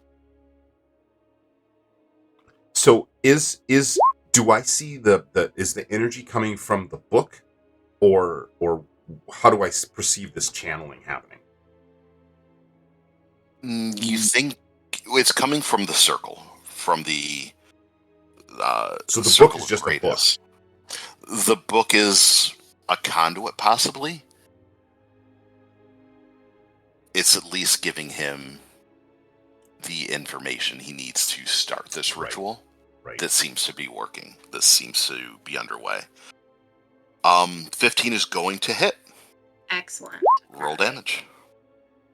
So, that is actually 11, I think. Okay. Yeah, 11. 11 is a good number. You walk forward and you raise your axe in the air and you slam it down.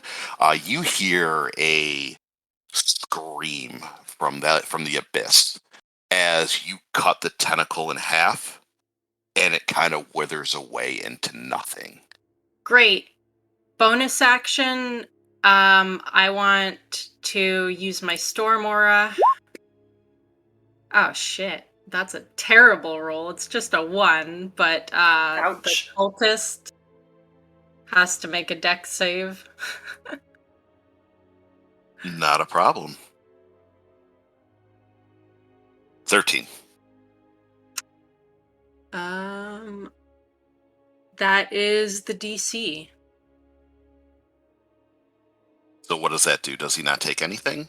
He would take half, and it's a 1, so I don't know what happens then. I think he needs to take a minimum of 1 then.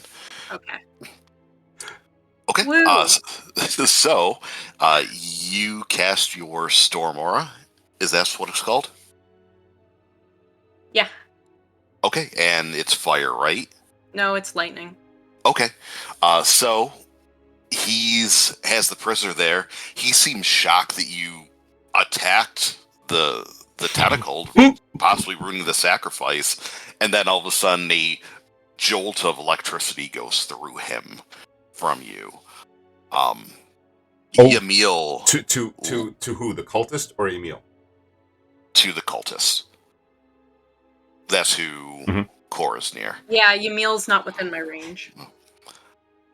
Emil starts chanting louder as the cultists realize that you guys aren't with them. So let's start with initiative, everyone. Oh, man. Woo. I'm going to do a group initiative for the cultists, and then one for Emil. That's a good old 17. Nice. My first good initiative roll of this campaign. So just declare to me what your initiative rolls are, please. 17 for Creed. Okay. I critted. Oh. 21 points. So 21. okay. 7 for core. You were 17. Thank you. Emil's a 4. Cultists are 14. Okay. So with that being said and being done, Nawada. Okay. Stab him. Yeah, well, I'm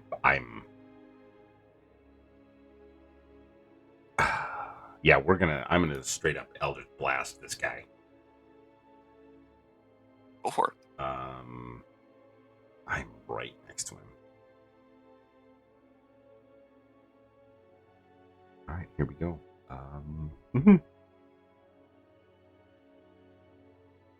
Selected. Okay. Go do the thing. That's not great. 10? And misses. You lean back and you throw an Eldritch Blast at him. He moves his head out of the way. Barely. Creed. Or, I'm Bonus sorry. act. I'm sorry. Not Creed. Layer actions. Another tentacle comes from the abyss. Great. And it comes to the one to the south. And it grabs hold of the woman and drags her closer to the circle. Now, Miss Creed. Great. Okay. Creed is going to bonus action ignite radiant. Right. It is the right of the dawn, and she's going to amplify it. So I'm gonna do a 1d4 on myself, real quick. See how bad that hurts. Just a 1. Beautiful. Okay. And then I'm gonna run up and I'm going to attempt to strike the what's it called? The tentacle with my rapier. Move on up and make your attack. Okay. The cultist doesn't have a weapon drawn, so he's not getting an attack of opportunity on you. Okay, that was I don't know what I just clicked there. A 16, yeah. 16 is definitely going to hit. Roll damage. Okay, move myself up. So this is going to be the rapier plus 1d8 plus 3, and then plus the radiant damage. So. I don't know why I did it twice, but The second one is in case you criticaled. okay, so it's 4, and then I got to do a d4.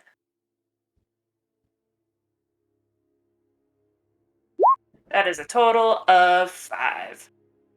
Okay. You stab the tentacle. Your rapier pierces it, and it seems to tighten around the woman just instinctively from the pain that you've given, but it still has a hold on her. Okay. I don't think I can do anything else. The cultists. Well, you guys are bad news. So, the one that you shocked, Miss Core, is going to move up, and he pulls a ceremonial dagger off his waist, and he's going to attempt to stab you. And as he does, you give him a death stare, and the dagger goes skittering out of his hand as your big axe parried it out of the way. Huzzah! Perfect. As he rolled a 1. The other cultist breaks from the circle, and he's going to come in and attack you. He's not going to flank you, because they're not that good. Ed 8 is going to miss you, I assume. Mm-hmm. This cultist is going to move over and attempt to attack you, Creed. They can sure try. 22. Yeah, they did a good job. Take 3 damage. It's a flesh wound. The other one moves up to stab you.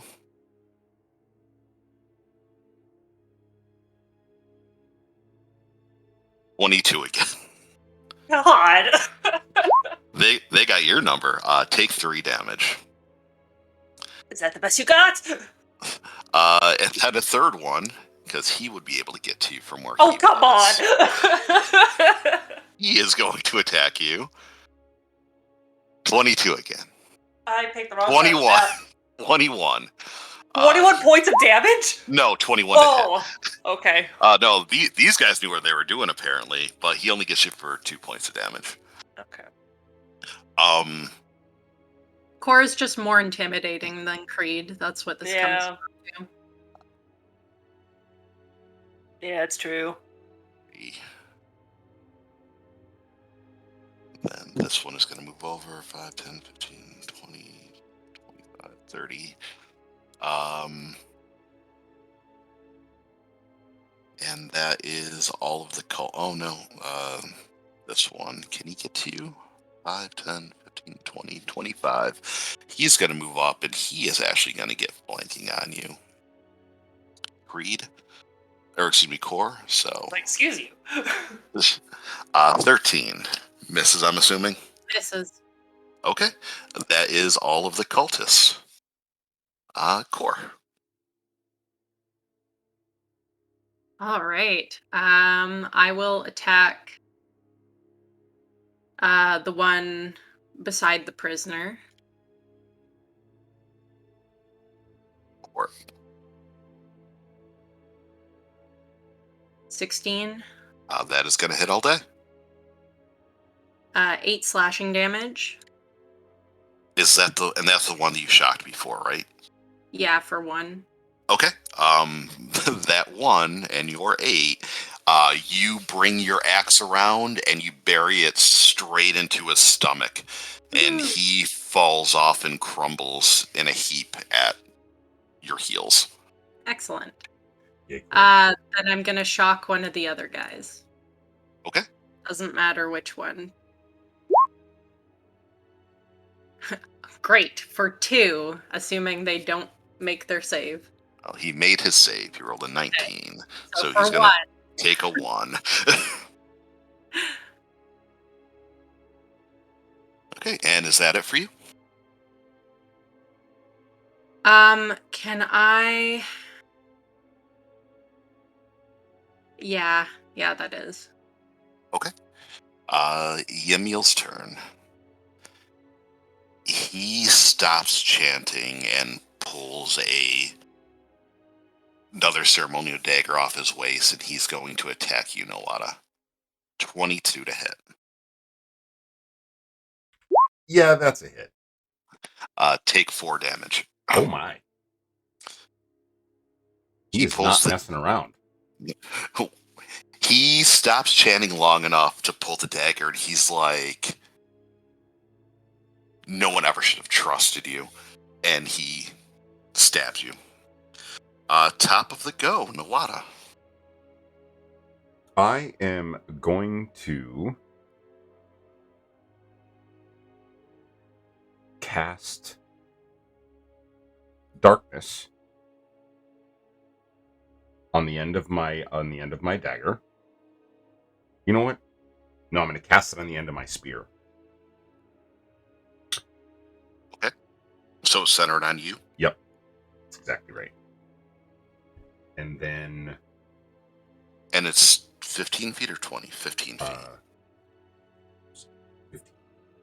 So it's that back circle that you're at, and it stops right on the prisoner. Does that help? So that is perfect. So I'm going to move.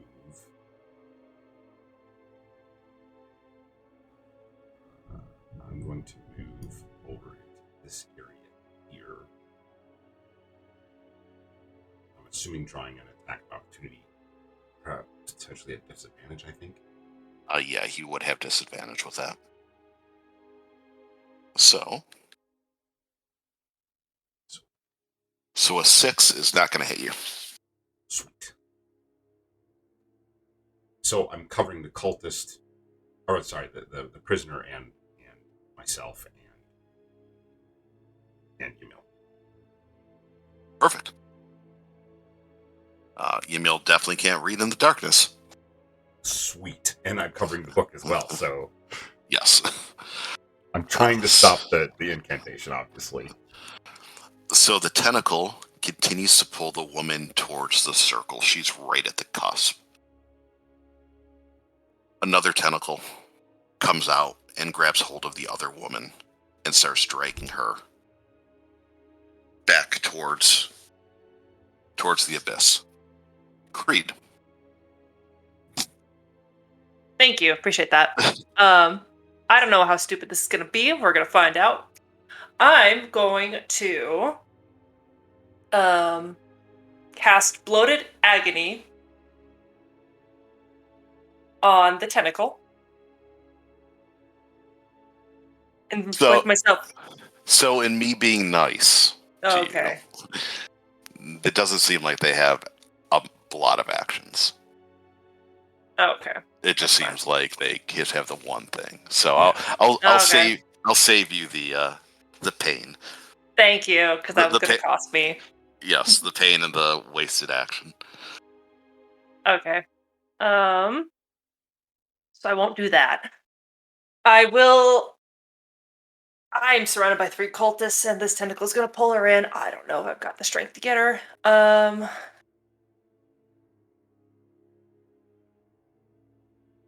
I will try and attack the tentacle one more time.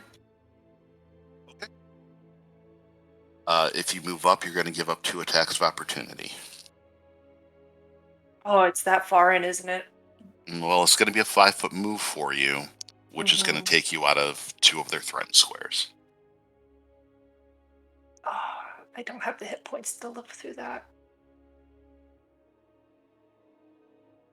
There is immense regret in Creed's face as she turns around and puts her back to the prisoner to face her enemies. And she will attack one of the cultists. She'll attack this one that's off by himself here. For it.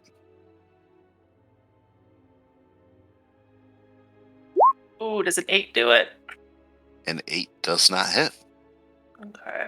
Well, you swing, but there's too many.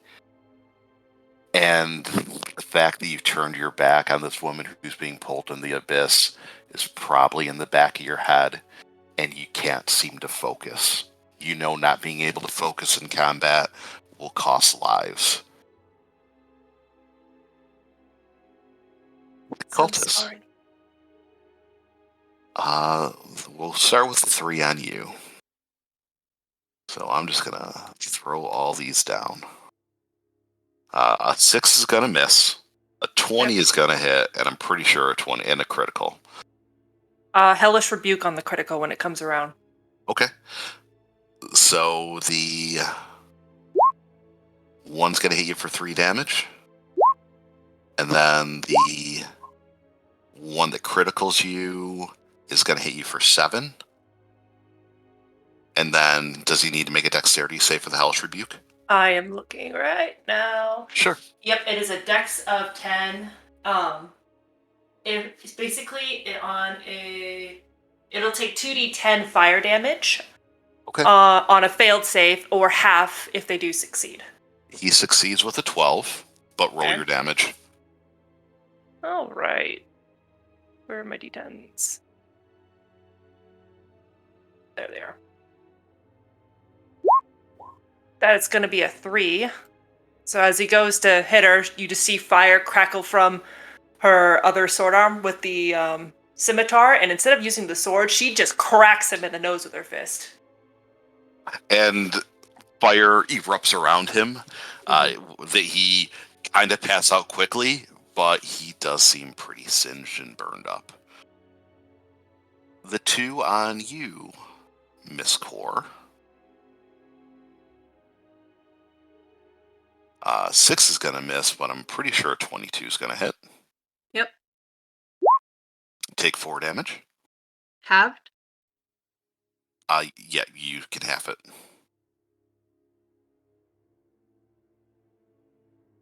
This one's going to make his way over and try and stab you.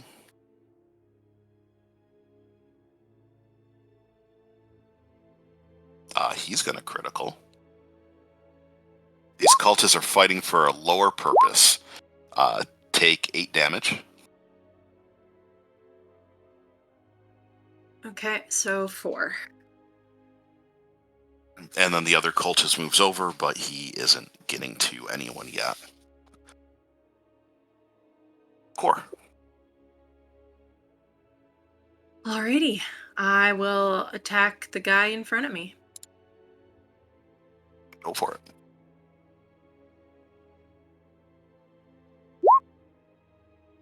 And miss. You swing down, he steps aside, you chip part of the floor with your axe. My bonus. Oh, yep, I'm sorry. So 5 DC 13 Dex save. To which one in particular, if any? Just the one in front of me, I guess. Okay. He rolls a 4, so that's a miserable failure, so he's going to take 5. Electricity courses straight through that cultist. He does not look good at all. Okay. He's the one that you pinged before. Yamil is stuck in the darkness,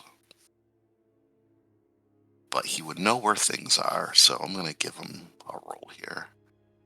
You see he grabs the book, and he comes out of the darkness and stops. So he stopped reading, and he's not doing anything besides feeling his way free. And once he's out of the darkness, he's done with his action. Sure. Nawada. All right. I am going to attempt to Eldritch Blast the tentacle down there. That has the prisoner. Go for it. Okay. The tentacle, Natural as you 20, people. roll a nat 20, that was pulling the woman in, gets absolutely blasted. Core, your back, or Creed, your back was to everything, but you hear a high-pitched shriek, and you feel a body hit the ground next to you, and you know that woman's right there. Mm-hmm. That tentacle got blasted. This other tentacle is going to pull. I'm going to move back into force Yamil into darkness. Stay in there! You're in timeout. The tentacle pulls the woman through. Another tentacle comes out, and this one is going to try and grab you, Core. Or Creed, excuse me. Oh, of course it is. Okay. Because you're right there. Okay. Yeah, Michelle just asked, are the prisoners bound? Like, can they run? They're bound. Okay, got it.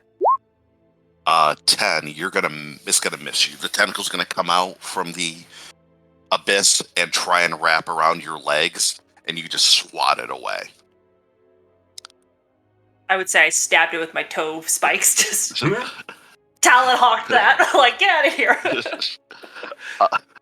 Creed. Oh, do I try to break the bonds, or do I try to kill the cultists? I don't know. I'm in a bad spot. Oh.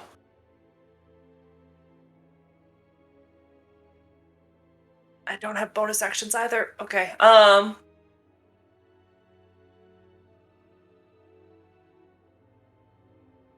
Okay. Tell me if this is too much. I would like to attack the cultists.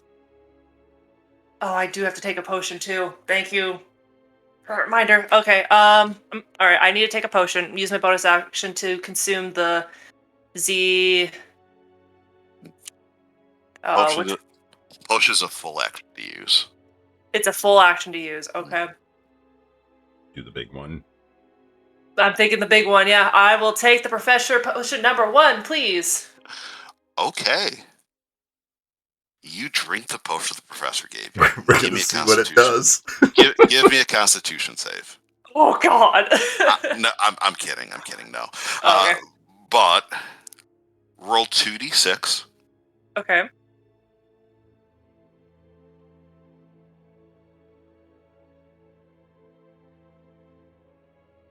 That's a 5. And 2d4. Okay.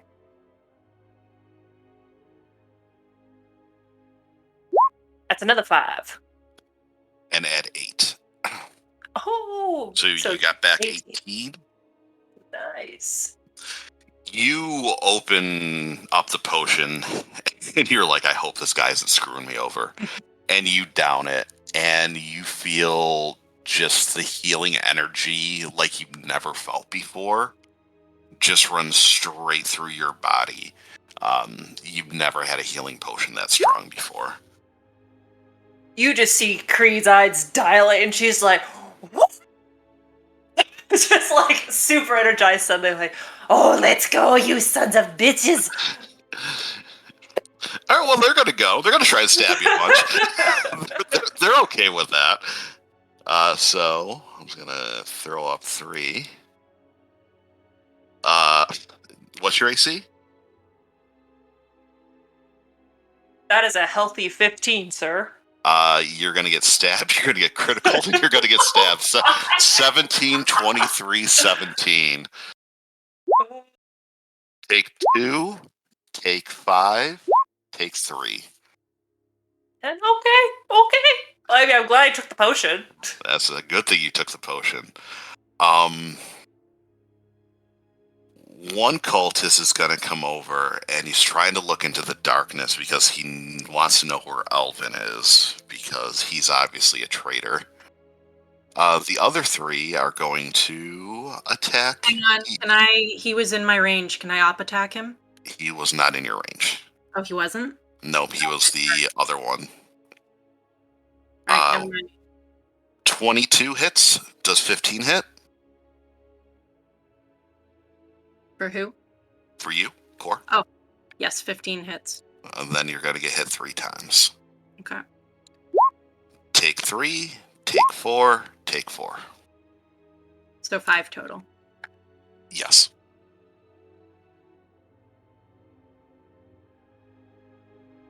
And that is all of the cultists. And Core. The one in front of you looks really bad. The other 2 look fine. Okay, so I will attack with my great axe. I'm going to attack the one beside me. Okay.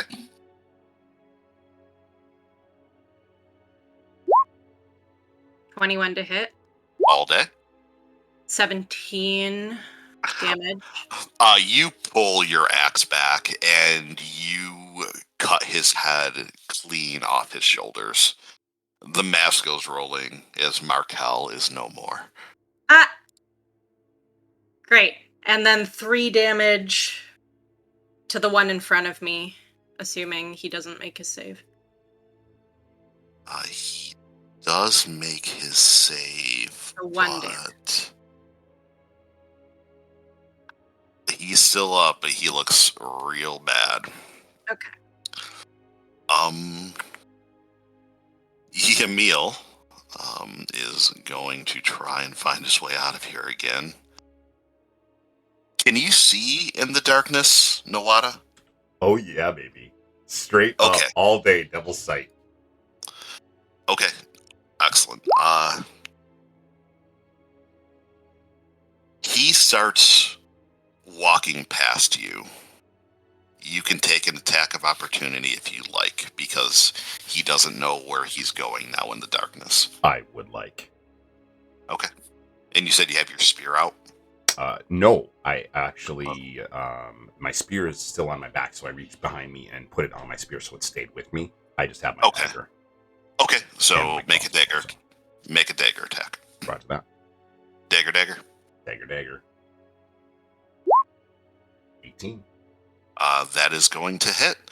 He's got the book and he stumbles past you and you poke him with your dagger. Only 2 damage? Apparently.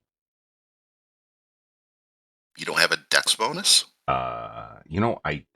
You'd think I do? It should be I thought plus you 1, did. but maybe it just didn't. No, yeah, I rolled a 1, so it's 1 plus 1. Oh, okay. That would be the reason why. So Okay. horrible. You stab him as he goes past you. He grits his teeth as he grabs his side. He wasn't expecting that. And he doesn't return his attack because he really isn't sure where you are. Nowada, your turn. I'm going to straight up Eldritch Blast him. Go 9. I don't think that hits him. Oh. If memory serves. Nope. Memory does not, or that does not hit him. It blasts off the wall behind him. You see he recoils as he felt something buzz by him.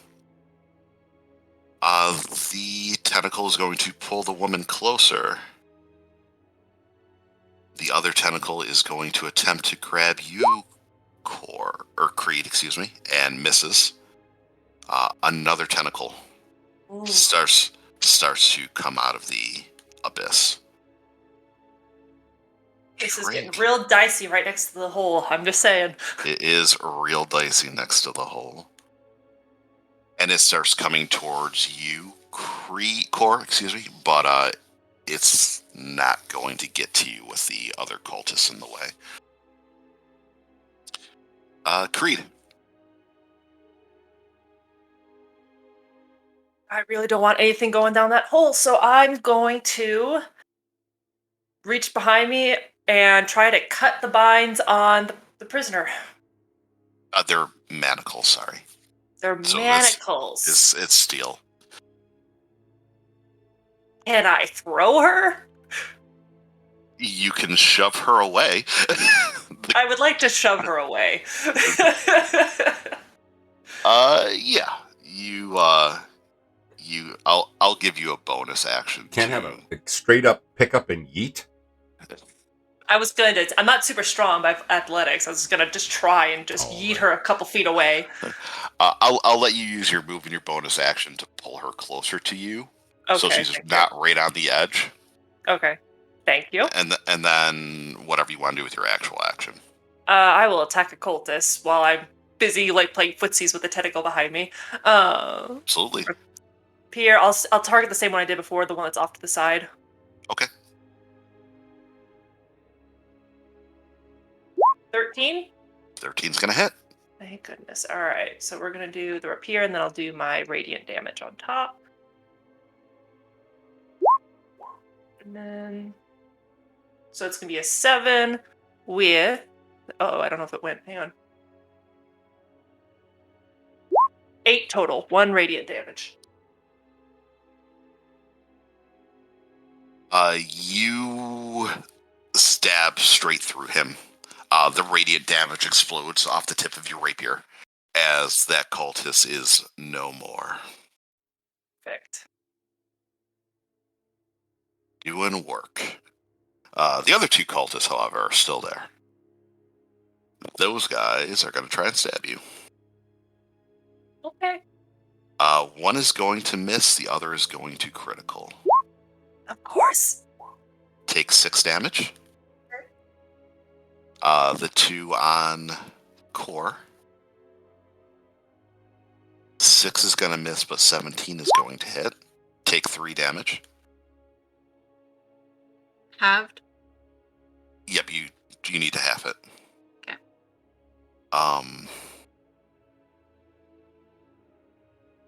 The other cultist is going to hold his action until he sees Nowada. core. All right. Oh boy. If I take out these cultists, I have a tentacle to deal with then.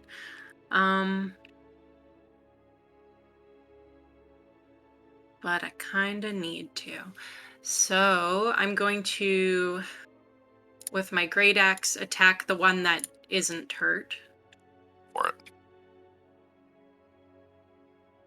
19. Hits all day. 11 damage. You pull your axe back, you slam it into his shoulder and straight down past his collarbone into the top of his chest, and he just crumbles at your feet. And then lightning damage to the other guy. He makes a save, but he doesn't have enough hit points. Sweet. So you cut him down, and then the electricity just radiates off you like you're the Highlander after a quickening, and the guy in front of you gets electrocuted and crumbles in a smoking husk at your feet. Okay. Then I'm going to go... Let me see. How do I... Oh, I'm pressing the wrong key. Sorry.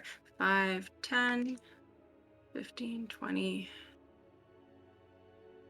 25. I want to try and get to that tentacle as close as I can so I can try and stop it. Sounds good. Yamil.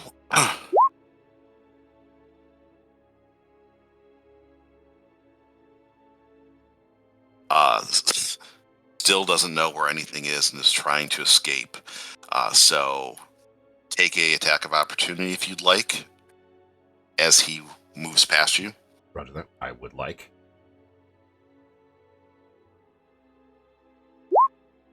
11. You miss. With the 2? What the? He finally comes out of the darkness and is looking around as there are bodies and corpses all littering this place now, and not the corpses he was hoping for. Noada. Hey, Johnny, what does how does darkness affect somebody's movement? They don't know which way they're going, so that's why I'm rolling randomly to find out which way he's moving. That's why he's passed by you twice. Yep. No, I love it. I love it. I just want to make sure I don't miss something. Mm-hmm. Nope, that's okay. Okay. Then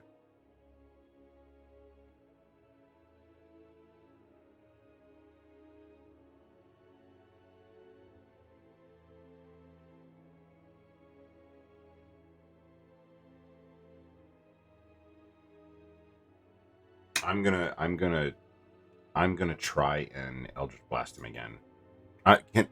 Can I target the book though?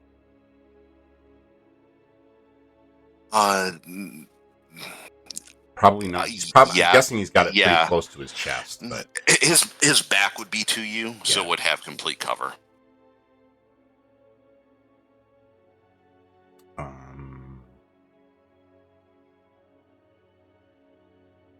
Yeah, we're just gonna try and Eldritch Blast him again. Or maybe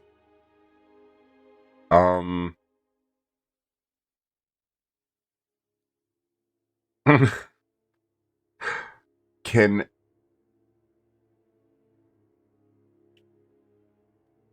I'm going to try to mage hand the book. I'm going to try and pull it away from him. The book would have full cover because it's in front of him, so you can't see it. The same reason why you couldn't attack it. Right. All right. We'll just try and Eldritch Blast him then. 17. 17 is going to hit. 13 force damage. You see his body hits the ground and goes tumbling as you blast a hole straight through his back. Yamil is definitely no more. Fantastic. Then I am going to move down into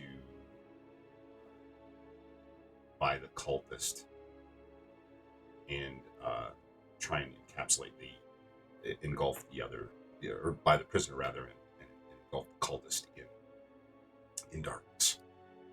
Okay. And I'm hoping that I'm shielding the prisoner from the tentacle as well. That's why I'm trying to keep that darkness on the prisoner. And that's my turn. So this tentacle is going to continue to pull. The other one is going to try to grab you again, Creed. It's going to grapple you this time. Oh no. Yeah, I'm got. So you are officially grappled. Okay. The other one is going to come for you, Core. And it snatches out to try and grab you, but misses. No more seem to come out this time. Creed. I'm gonna attack the tentacle because I'm not taking a dip. If I can help it. Yep, go for it. All right. Here. Oh, thank you. That was almost a 3. That a critical? No, it's not a critical. No, That's it's 19. The strangely always shows up as green. Everything is a crit. Yeah, everything's a crit. Roll damage. Okay, and then I'm getting the D4 real fast. 10 is enough. You put your rapier straight through, and then with the radiant damage at the end, it bursts out and it explodes.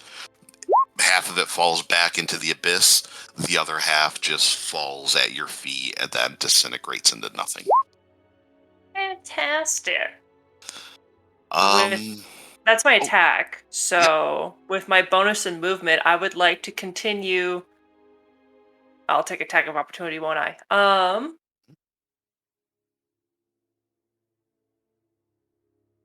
don't have a secondary attack. You know what? I would like to try and can I reach it from this far? I should be able to. I would like. You said I can't bloated agony the tentacles, right? Can. I can, but it doesn't do me any good. Yeah, okay. Right, because bloated agony is only if they get multiple attacks, right?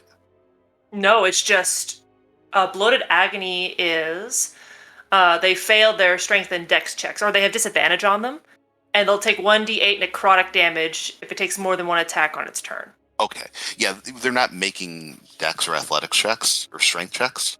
They're just doing a thing. Okay. They're doing a thing, and they're not making more than one action. So. All right, I'll save my hit points. But by all means, you can do whatever you like. I'm just trying to help you out a little bit for once. Next campaign, you're done. Done skis. No, that's fair. I want to try and pull the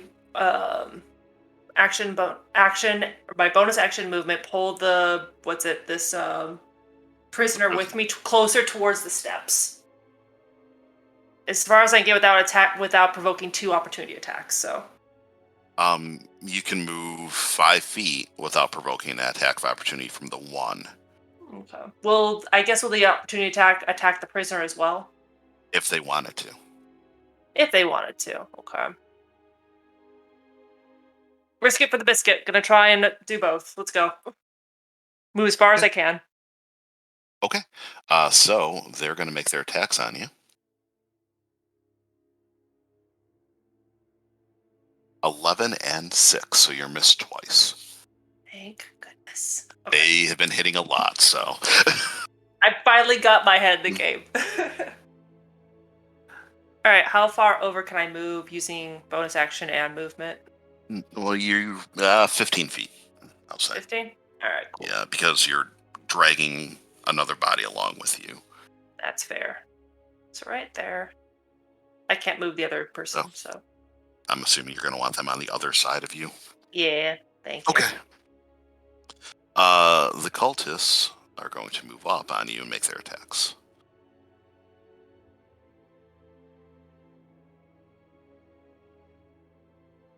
Uh, 20 is going to hit. Is a 15 going to hit? 15 will hit, yeah. Okay. Take 4 and take 2. 4 and 2, okay. This other cultist, 5, 10, 15, 20, 25, 30. This is not going good. This is real bad. I'm not gonna die for nothing, and this seems like nothing. He's attempting to flee. Core.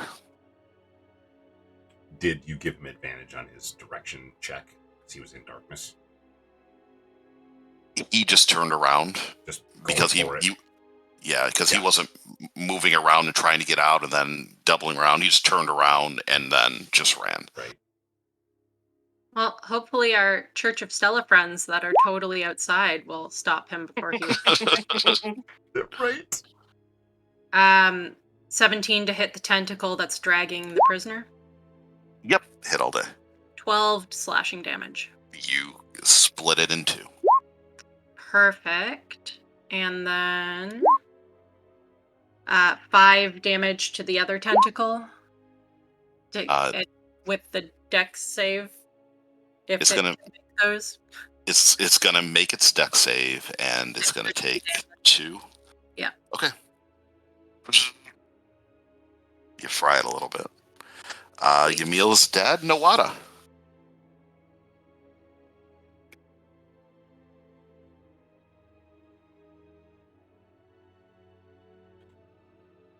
All right. Dang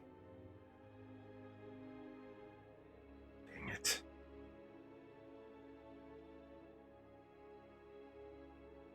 I'm gonna try to Eldritch Blast this the running cultist.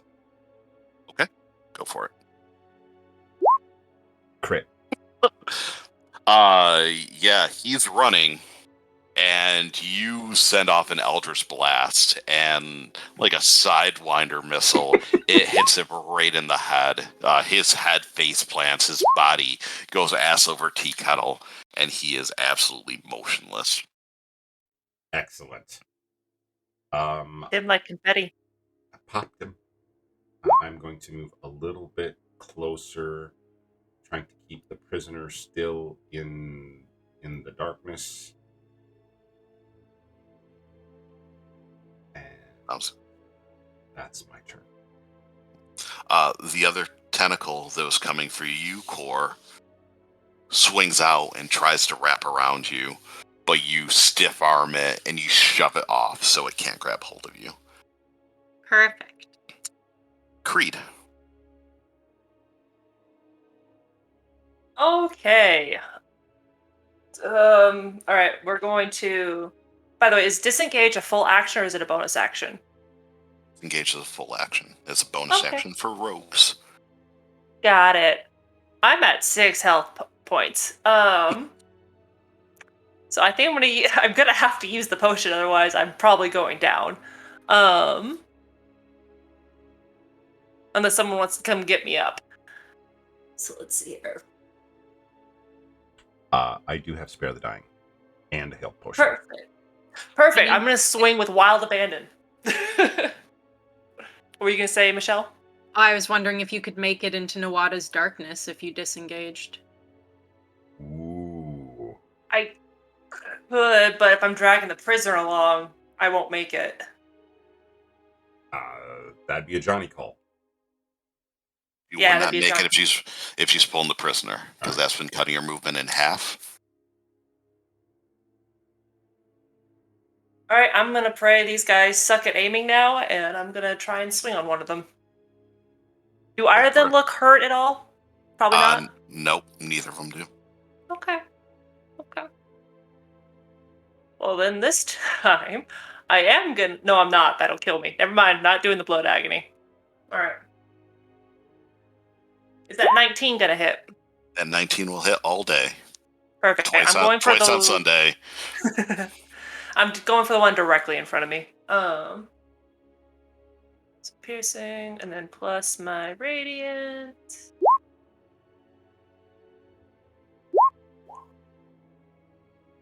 That's a 9. That's all the hit points they have. You thrust your rapier through, you put it right through his heart. He falls back as the radiant energy crackles from the hole that the blood is gushing out of. And then as a bonus action, I'm going to look at the other cultists and go, do you still want a piece of this? He's kind of trapped, so yes. You can take the long way around. 13 to hit. No. It's like, I will die for the greater good. I will die for Gratus. And he tries to stab you. And you... Then you die for nothing. Nice. You parry his blow without much issue. Core. Sweet. I'm gonna attack this tentacle. Go for it.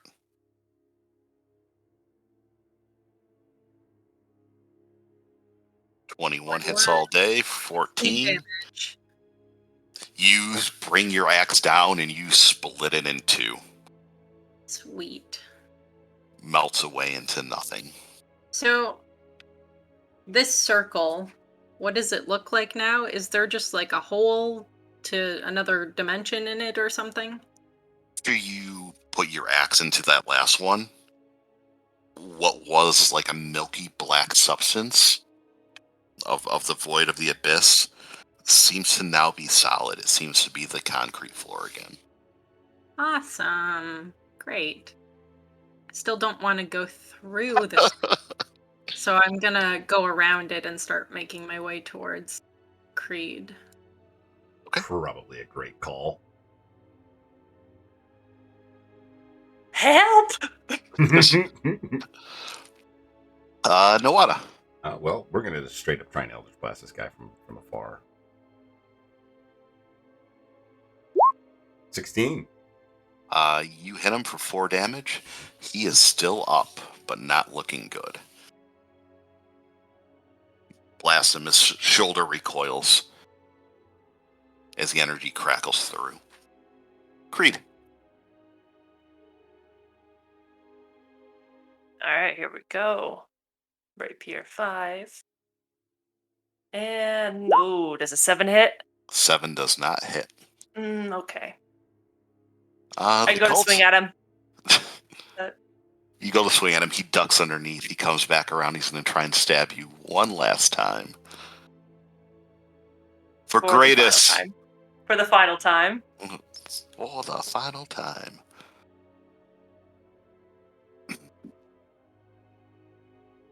Miss. 13. Yes! Missed! Core. Okay. 5, 10, 15, 20, 25, 30. I can reach him. I'm gonna attack this guy. Go for it.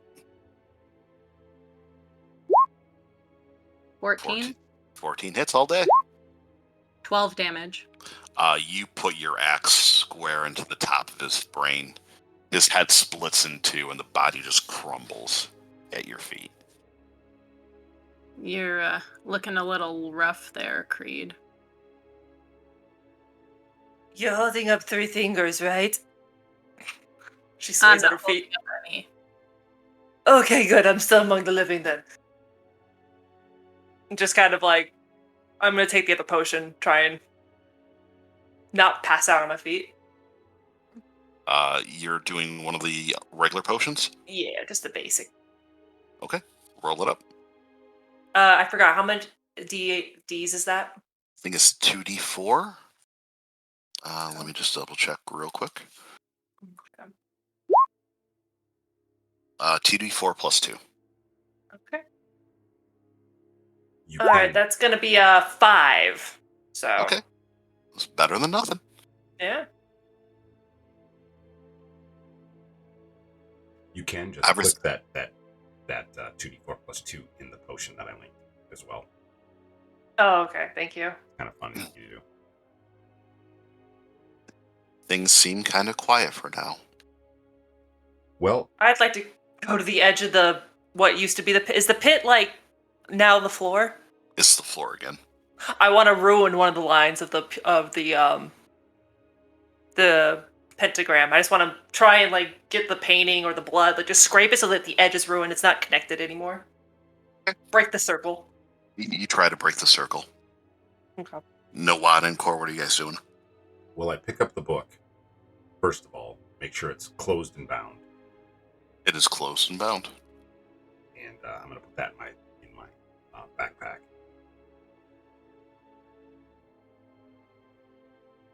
Cora's gonna try and break open the manacles if she can, or check if the cultists have keys to them and unlock them that way. Yeah, I was going to say, you- let's search bodies. Now, you search bodies. You do see there is a key on Yamil. Okay. Yeah, who are you going to? Just I guess if I found the key on Yamil, then the prisoner that would have been closest, so the one near Nawada currently. Okay, move over to him. Yeah.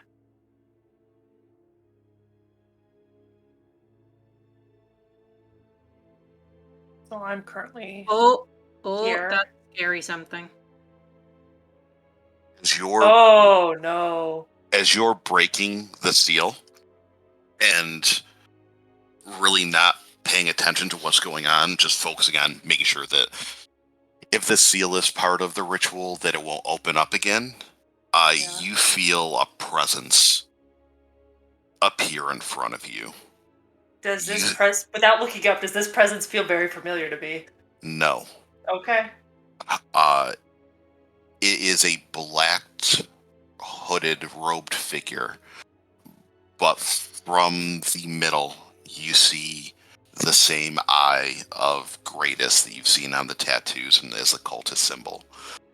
There are no sleeves on the robe, but there are 2 sets of tentacles that are coming out from the opening in the middle. It appears there and looks around the room and looks over to you, Nawada. Blasphemer. Roll initiative again. Oh, boy. Oh no. Okay. Is my darkness... I assumed darkness was ended, so I'm going to check to see, though. It's still 10 minutes. So it's actually technically still up. Can he see me? Were you going to leave it up with... Oh, yeah. No, I had a feeling something bad was coming. Then Core doesn't know where that prisoner is. Fair. And doesn't know where the darkness... or what's going on in that area. So it's only me that this thing sees right now. Well, Core wouldn't know where to... No, Core wouldn't have, because if Nawada is at Yamil's body, then she wouldn't have found the key. So she would have just been checking other cultists, I guess. I thought it was one of those 1-minute spells, but it's 10. It's 10, but you can drop it at any time. Which I never did. Okay. 16 for Creed. Regardless, he does look in your area and does say blasphemer. 16 for Creed. Core? Initiative 16. I added it to the tracker already. 19. Oh wait, I added it, I think, to the wrong person. You did, but it's okay. That helps me out. You are all the same. And my dex modifier is +3, if we need to do that.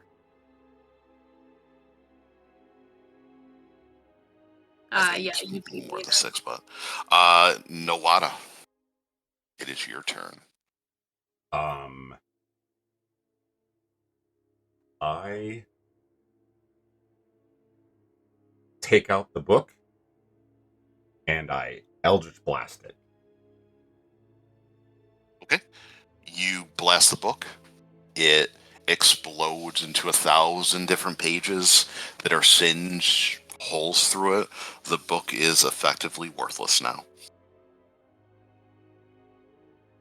And he's still I didn't like that choice of words, Johnny. I didn't like that. You hear a growl from the being, from the demon. Creed.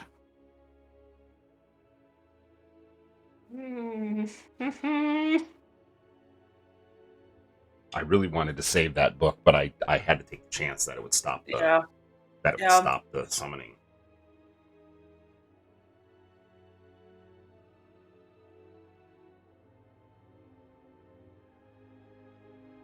Can I bonus action talk to it in Infernal? You could try. Okay. Just gonna see if it prefers that language. We know the book's in Abyssal. What do you say to it? I'm trying to decide that right now. Okay, sorry. Would you take one instead of the others in the room and leave?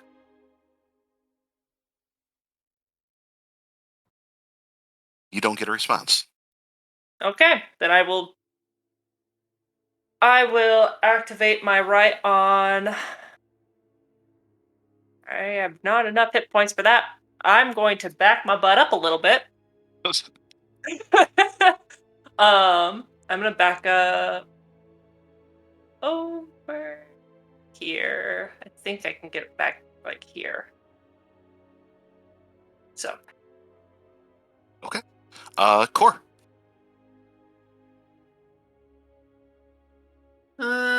Core's gonna rage again. Go for it. All day, every day. And so this thing came forward, but the floor is still floor, right? Yes. Oh, okay. Never mind. So- I thought it was Misty again. Can I hit it from here? Yeah, you're within its reach. Then I'm gonna attack it. Go for it. 16 to hit. 16 will hit. 8 damage. 8 damage is enough to get his attention. You slam your axe into it. It looks like there's nothing to it. Like it's just that black mass of nothing with the tentacles coming out. But you definitely feel something solid there. Okay. And you definitely put your axe into it. So it does feel like my axe did something. Your axe did do something, correct. How about lightning? How does lightning do? Well, there's only one way to find out. Mm-hmm. You So that barely see a tingle of electrical shock run through it. Ah, shoot. Like it barely registered that something happened. But something did still happen, right? It barely registered that anything happened. Okay. Miss Core, would you be so kind as to give me an intelligence save? Intelligence save. Oh, this'll go well. 19, actually. Wow. All right. Someone Hell yeah. Someone got real lucky. Yep. So, you're still taking damage though. Oh, However, I don't like that.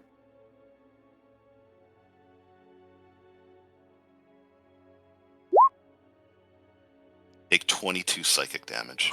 Psychic? Ah, shit. You're there, and this thing looks down at you, and it whispers something in an abyssal.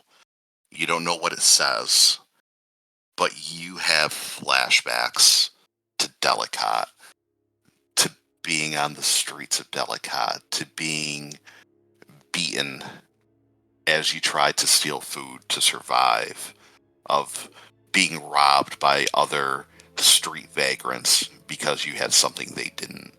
And all these feelings start to overwhelm you, and you look around and you see faces from your past.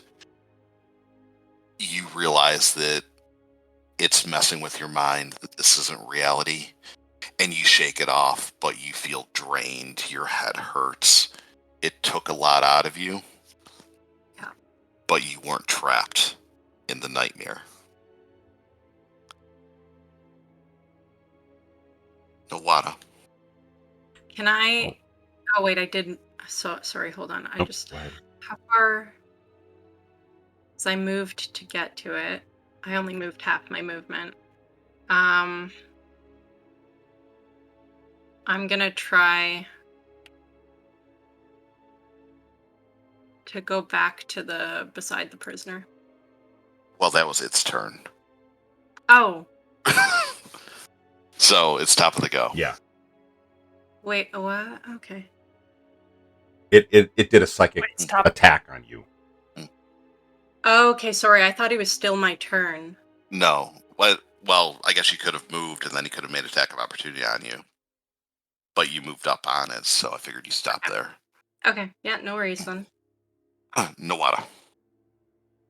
All right. I'm changing spells. I'm going to cast Fairy Fire on him. Okay. Dexterity save. Is it? Yeah. I'm not. Does a... So many pages. All of the things. Because of that. Does... Go ahead. I was going to say, does a... DC 13. I thought I rolled it. Did I not roll it? Am I imagining things? We didn't see it on our side. Wait, no, you did. Or not. There you go. Or nat 20. Either way. He's going to make the save. Damn it. Or it is going to make the save. We know it's a he, guys. No, just kidding. You attempt to fairy fire it. It comes around it, and then it just evaporates off him. Creed. All right, I'm going to invoke my Dawn Right onto my crossbow, so let me take a quick bit of damage. Of course, it's going to be one of the higher numbers. All right. Perfect. All right, and then I'm going to shoot at it with the crossbow and see what we can do. That is a nat 20, my good sir. That's a good thing. Okay, so it'll be 1d8 for Well, the weapon, and then... Well, 2d8, because you criticaled. Let me get both those out real quick. Oh, I don't know why I rolled 3. Ignore the third one if it pops up. So 7. And then 2 with a critical, so 9 damage. 9. Alright, then there's the second d8. So that is 15. And then a d4. Well, 2d4. When you critical, you double all of the dice that you roll. Got it. Okay. So this automatically does it for you in both cases. Okay. So Yeah, that's what the second number there is. Yeah. The 2 was your second D8 roll already. But roll another d4 because that only rolled 1. I did. No, I did. It says 2d4. It did a 3 and a 1. Okay. Yeah. So 13 damage. Yeah. And some of that was radiant, you said, right? Yeah, so the 4 is the radiant. Okay. So you hit it square in the chest or the center body mass. It recoils. You definitely did something to it. And you definitely have his attention. Good. 4. Oh, shoot. Okay. Well. Oh boy, oh boy.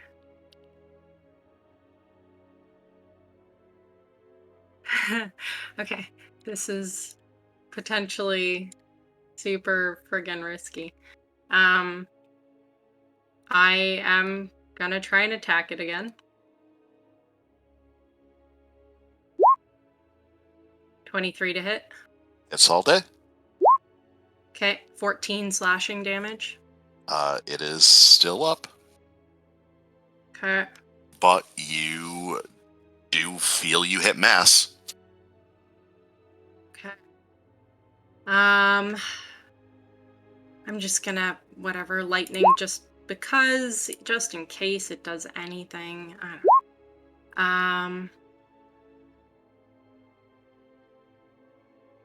Eh. And then...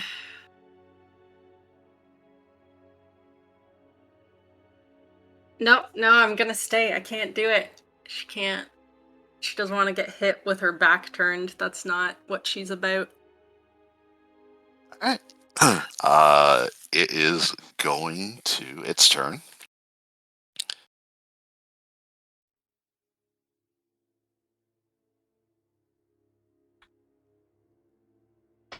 One of the tentacles comes out from the black milky mass from its center, and it's going to try to claw you.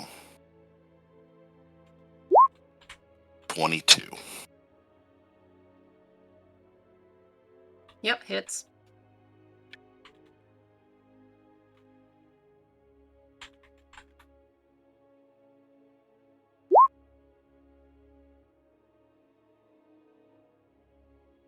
Take 10 slashing and 2 necrotic. Okay. I drop to 1 hit point Okay. with my relentless endurance. Okay. The tentacle comes out and the hooked clawed end slams into your chest. And as you feel your knees go weak, you kind of grit your teeth and you suck it up. And you get upright again. The other tentacle is going to come out and try and constrict you. As it wraps around you, he rolled a 1. You're able to rock your shoulders back and give yourself enough room that you're able to duck out because you're super lucky. Good. No wada. Oh my god. So, Johnny, I'm concentrating on fairy fire. Does that affect him every round, or is that just a one-time thing? Fairy fire is a one-time thing. He made a save, so he's not affected by it. Damn it. Well, that's a wasted spell. Well, we're gonna just Eldritch Blast him, because that's what we got. I mean, good old Warlock Eldritch Blast. Gotta do it. 18. That hits for 4. So you blast him.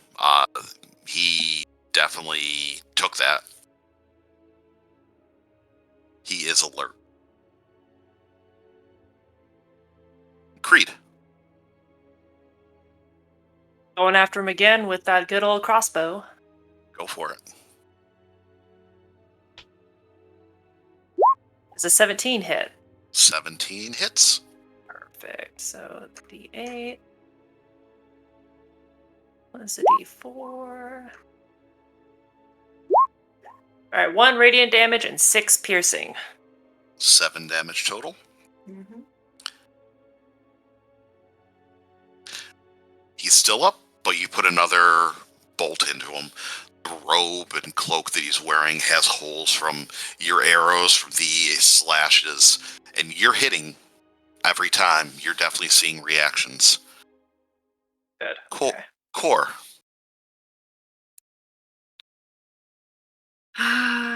Just the way you said that makes me so unsure. We're getting reactions, but I don't know if that's enough. I feel like there might be something else we need to do. Well, Core's gonna Stay there with 1 hit point. Suck down a potion. Drop him. Yeah, she's gonna take... Have you done the big potion yet? No, I haven't. So it's either disengaging or taking the big potion. Either way, I don't get to attack this turn.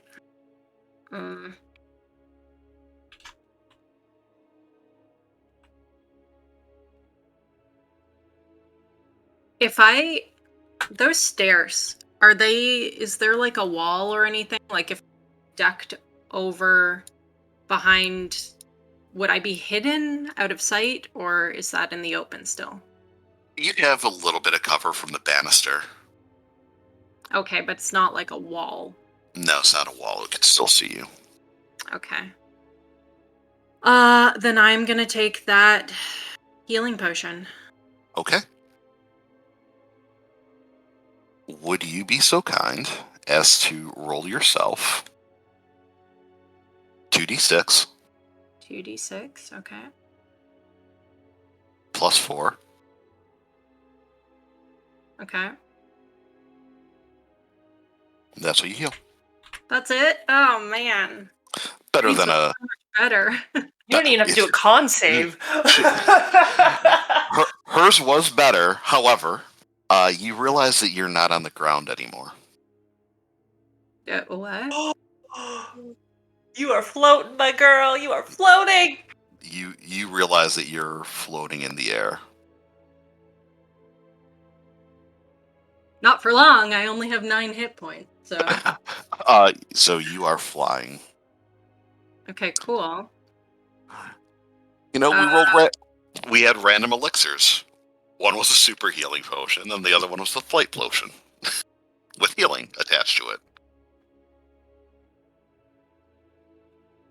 Are you doing any bonus action or anything else you're doing? I can't use my bonus to get away. You can use your move action and hopefully not get hit.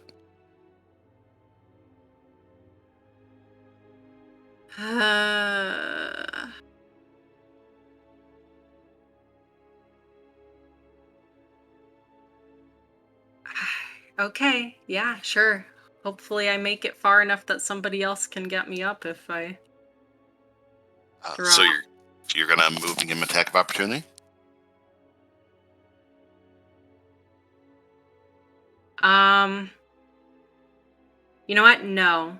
But I will move so I'm over here, still Okay. within his range. Okay. It is going to try to, on his turn, the tentacle that does not have the hook on the end is going to try to grapple you.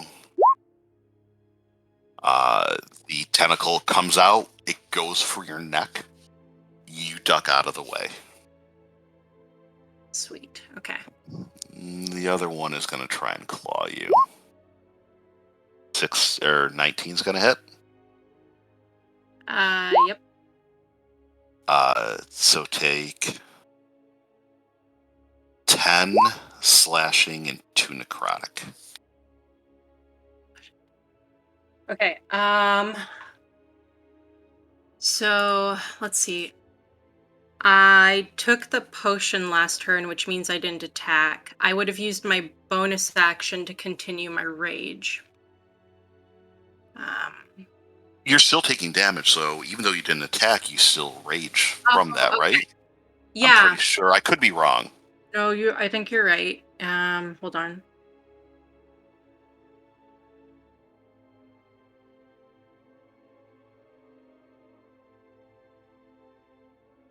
Just in case, Core, you have an extra potion on you, right?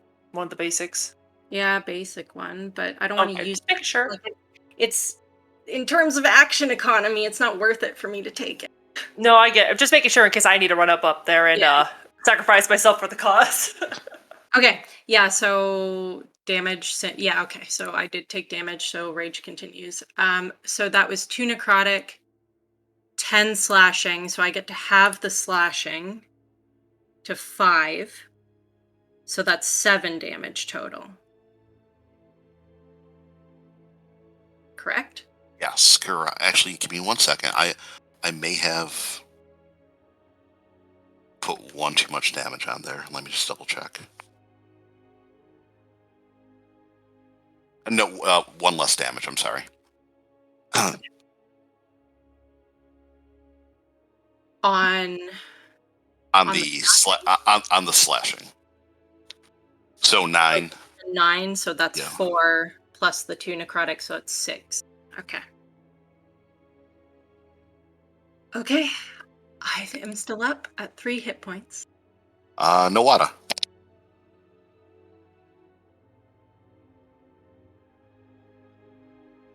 So, how is he looking? Is he looking like he's hurt, or what? It looks like if you're going by the aesthetics of his clothes, Okay. it looks like he's got a lot of holes in him. It looks like he may be slowing down a bit. Quite a bit. I'm gonna just try and hit him then.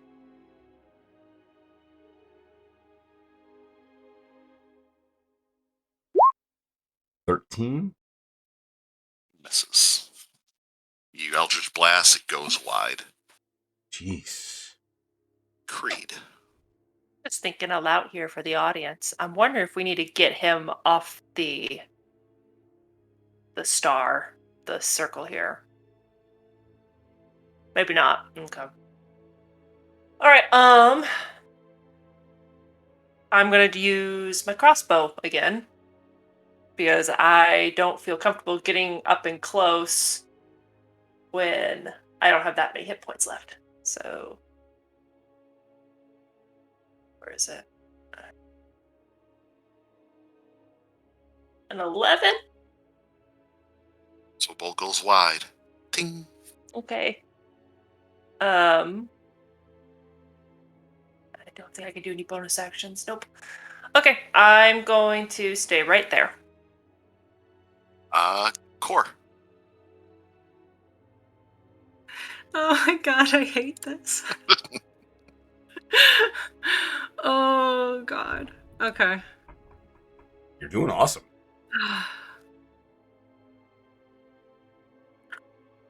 Being the one that's been up close and just like hitting him all the time is sort of check that I can make to try and gauge if I could take him down. If I think I could.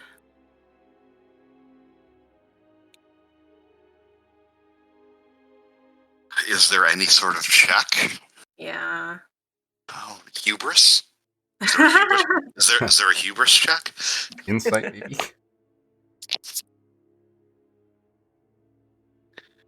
Is there a chance you could? Yes. Is it a very slim window? Also, yes. What are we missing? Luke made the shot on the Death Star, so maybe you could do it. Oh my god.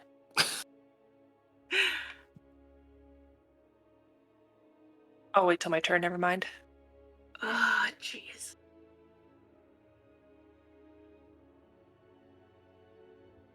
Is there anywhere I could get decent cover in this that I could reach? You could put Nawada or Creed between you and him. You could maybe get up the stairs a little bit. Make Me a chase between after. you two, because Nawada's got Spare the Dying, so one of us goes down and he can at least stabilize. Fear not. Crank it. And not only that, but we got to remember that we're not utilizing flanking at all. Mm-hmm. And that could make a huge difference on some of these hits. You're not wrong. What, so you think I should move? No, well, if you're going to move, I would just circle around to the farther side so that we could give flanking opportunity. I'll come in and dance with this guy. I've got a weapon that's got radiant on it, so I can go into melee. I have 2 fighting, so I can use both. And where you're at right now, however, I can get to you, I can feed you a potion, and then get back out. Mm-hmm. I mean, plus I have Spare the Dying. You only need 1 HP to continue attacking. That's all you technically need. Yeah. Alright.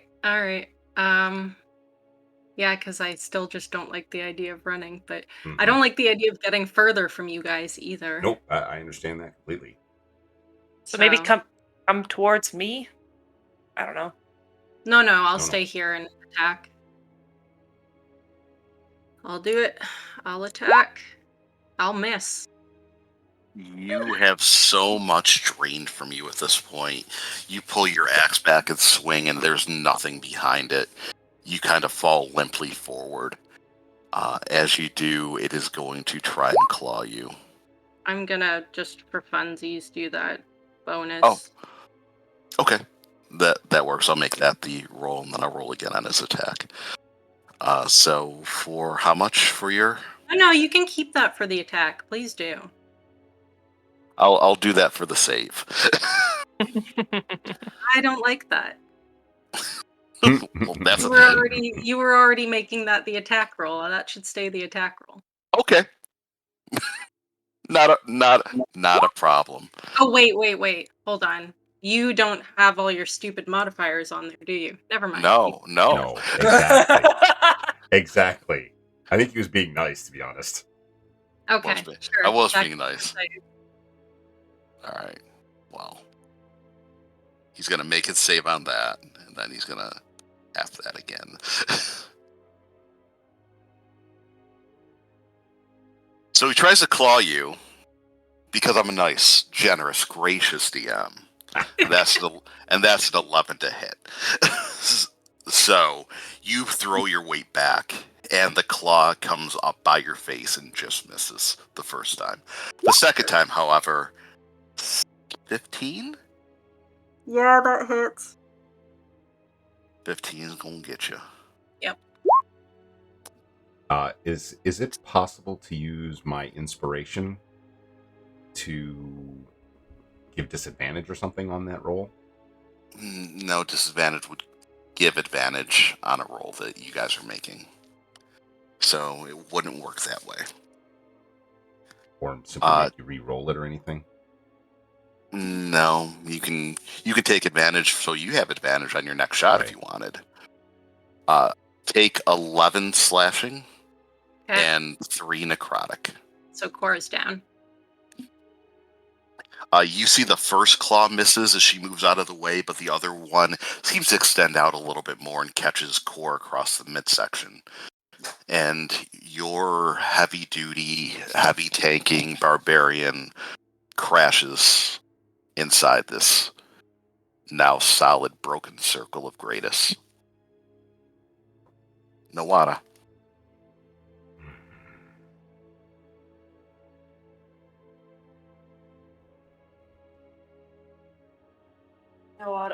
Quick question to the DM. Fairy Fire, once it fails, the target's immune, basically, right?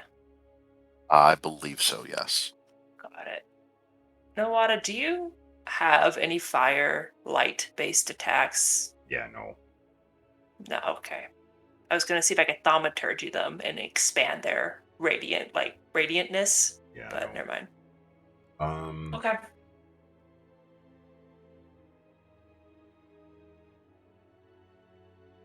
All right. Well, I'm going to do the one thing that I know that I can help for, and I'm going to feed for the healing potion that I have. You 4 plus 2. You want me to roll it or her? You roll it. All right, you get 7.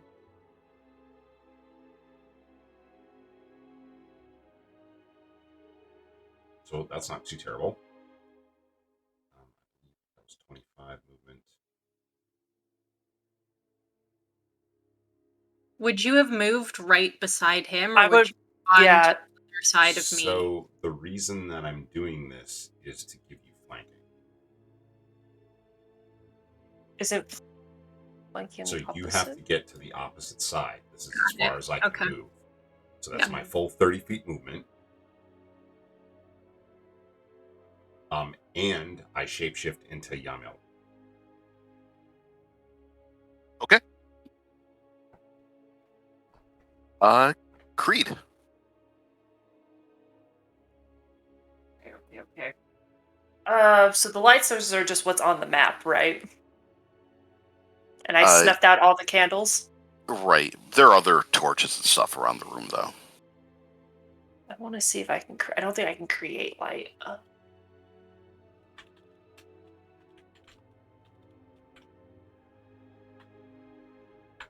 can't cause light to do anything. Okay. And remember, if you want to get in close, if you want to, I'm going to. Yeah. uh, That's going to be the best bang for buck with my abilities, so. you could also move in and then possibly get flanking from Core if Core rotates around and hold your action. I don't know what Johnny thinks of that, but So I can get to about there. Okay. is that that's probably not quite flanking. That's not going to flank. Yeah. You need one more. Yeah. So I'm going to switch to my melee weapons. Go two-handed fighting. Do first with the rapier that has the radiant damage. 19 to hit. 19's going to hit. Okay, piercing.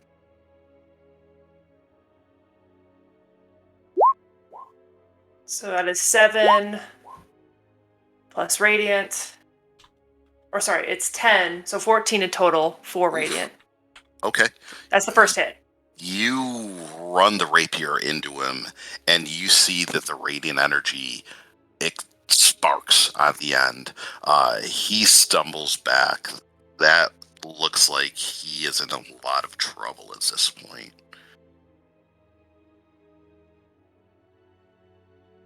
And your offhand attack? Yep. I should have done radiant for both when I had hit points. Okay, anyway, yeah, we're gonna go with the second attack. I think it's my modifier doesn't get included. It's a dagger, I'm assuming? No, it's a scimitar. I kept the scimitar from my original thing. Okay. Yeah, then it would just be a straight damage roll. It misses anyway. So. Okay. Core.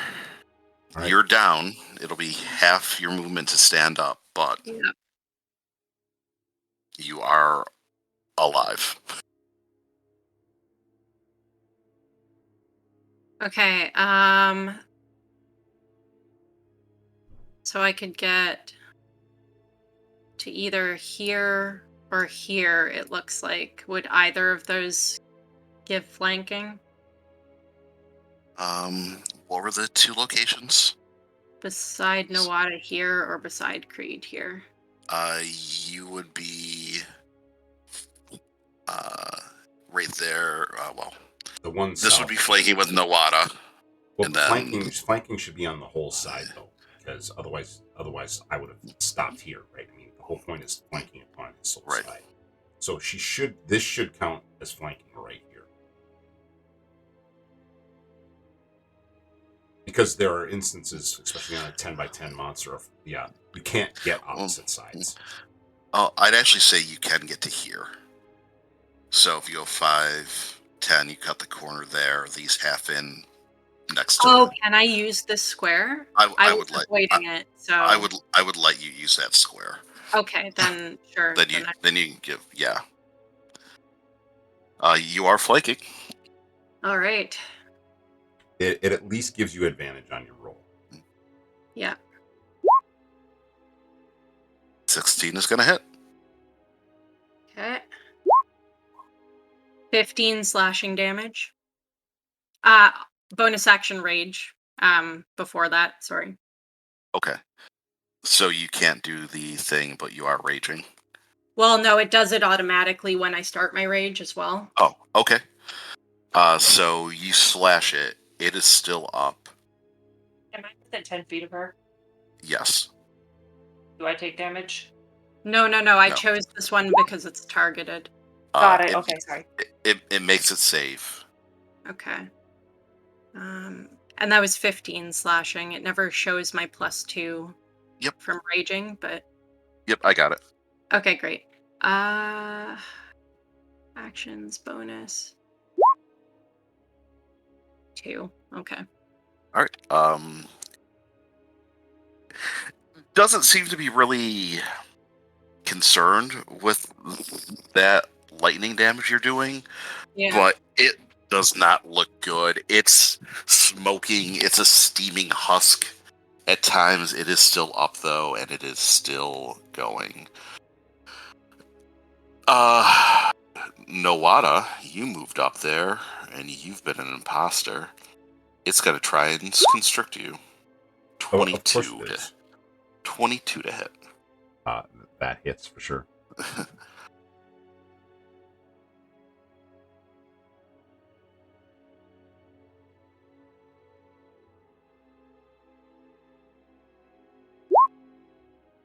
Take 12 damage,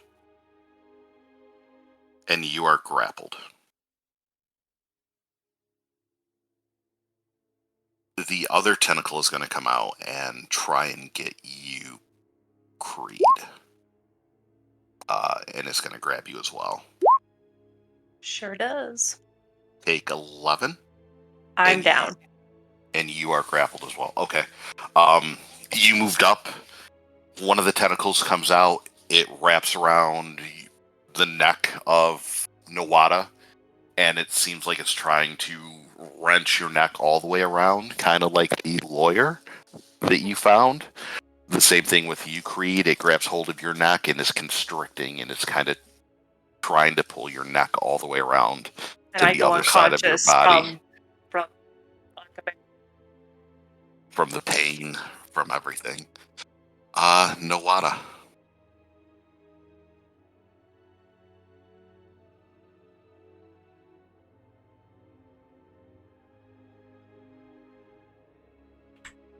Well, he's got me grappled. Does that mean that I can't cast spells? No, I believe you still can. Let me just double check the grappled condition real You quick. can still attack while grappled. It just means you can't move away. Yep, you can't Right. move away. So, and does core count as well? I'm doing a spell, so it doesn't matter. I don't get advantage. Correct. I am going to use my inspiration to give myself advantage. Excellent. It's because this round it's all or nothing. Everyone, this is it. Yup. Either we live or die right here. All right, I'm going to Eldritch Blast. Here goes. 21. For 6 damage. As it wrenches tighter around your neck and your throat, and you feel your eyes starting to bug out of your head, desperation sets in, and you Eldritch Blast straight into the middle of the mass of this abyssal demon servant of Gratus. And as you do, on the other side, Core, you see the entire body in front of you rears back as the force energy crackles straight through it. The tentacles around your neck go limp. The tentacles around Creed's neck go limp. And it crumbles down into a mass on the floor. And as with most demons, when they are killed on this plane, starts to become black ooze that settles into the ground. And the robe and the tentacles, much like the ones that you cut off before, seem to sink in until it's nothing.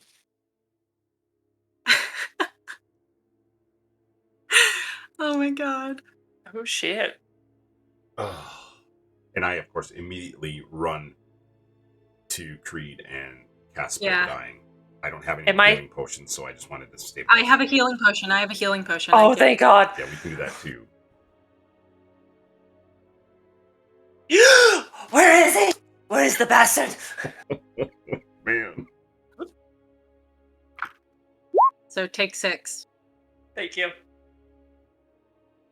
Then immediately Kree goes, we need to burn that book, all the pages on the floor, or hide it, something. So before we get any crazy with that, is there anything that from my blast? Are there still pages that are legible? Yeah, like half pages. Some pages got thrown about a bit. So I'm just looking to see if there are any full intact spells that I might be able to take advantage of. I assume this may be a spell book. It's obviously a ritual book of some kind, and it might be just focused on the summoning of him, of course, but it also might be Yamil's spell book. So I'm trying to see if there's anything that I can take advantage of. You don't know because it was an abyssal. You would need someone that could read abyssal to know more from what you had seen before. Creed, sorry. Oh my god, I did it for the first time. Dang it. I had almost a perfect record. Okay. Cor is going to drag her ass over to Yamil and get that key and unshackle. Free the prisoners. You rush over. Say key at the same time, I think. You rush over and you free the prisoners. You hear clang, clang, clang, clang, clang, clang, clang from the stairwell leading all the way down. You see there's a pretty heavily armored guard that was thrown down and is motionless at the bottom of the stairs. A guard, like, from the estate type of guard? It looks like one of the ones that you passed by when you came in. So a bad guy. Excellent. Yes. That's a good sign. Okay.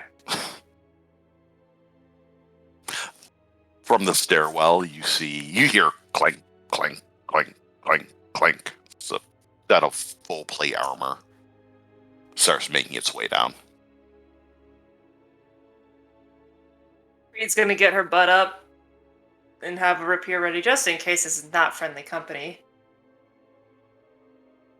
You get ready. You see a human male with long blonde hair that's pulled back in a ponytail, well shaven. He has a shield in one hand, a sword in the other. You see the symbol of Stella emblazoned on his armor and on his shield. He looks to you, Creed. He's like, devil! And he raises his sword. I immediately stand in front of and say, not devil, savior. He looks to you. Are you still looking as no. like Yamil? Nope, absolutely not. Oh, that would have been funny. Looking exactly like Simon, my default go-to here. Okay. He looks to you, Simon, and he's like, the savior is a little much. I've just took care of what was up there. You are Carolina's friends? Yes. Good. I'm the one that sent her to you, you shit fuck. And we're the ones who... I'll let that one pass. Oh, sorry. We can replay that real quick. We can cut that out. What are we cutting out? Yeah, I'm really confused. What? Oh, you said let it pass, like you're... Oh, the character's letting it pass. Okay. No, he's going to let it pass. Do you call him a shit fuck? I thought you were like, not the cursing part. I was like, oh, whoops. Okay. No. I'm so sorry. No, you're fine. That was 1:49 and thing 2. All right. He's like, I'll let that one pass. And we're the ones who took care of all the cultists here and stopped some sort of demon from coming through. Servant of Gratus. Is there any remnants of the black ooze still on the floor? Yeah, is it still like seeping into the concrete? It's already seeped in. Remains of the cloak are there. Right. But it looks like it's been burned and shot through 1,000 times, so it just looks like a really bad piece of fabric. He puts his sword away and puts his shield away. It's like, Sir Kelvin, pleasure to meet you. I guess I can say you've done good work. I guess my job here is done. Yes. Well done, Sir Calvin. Well done. These prisoners could probably use some help. He looks around and nods. He's like, I'll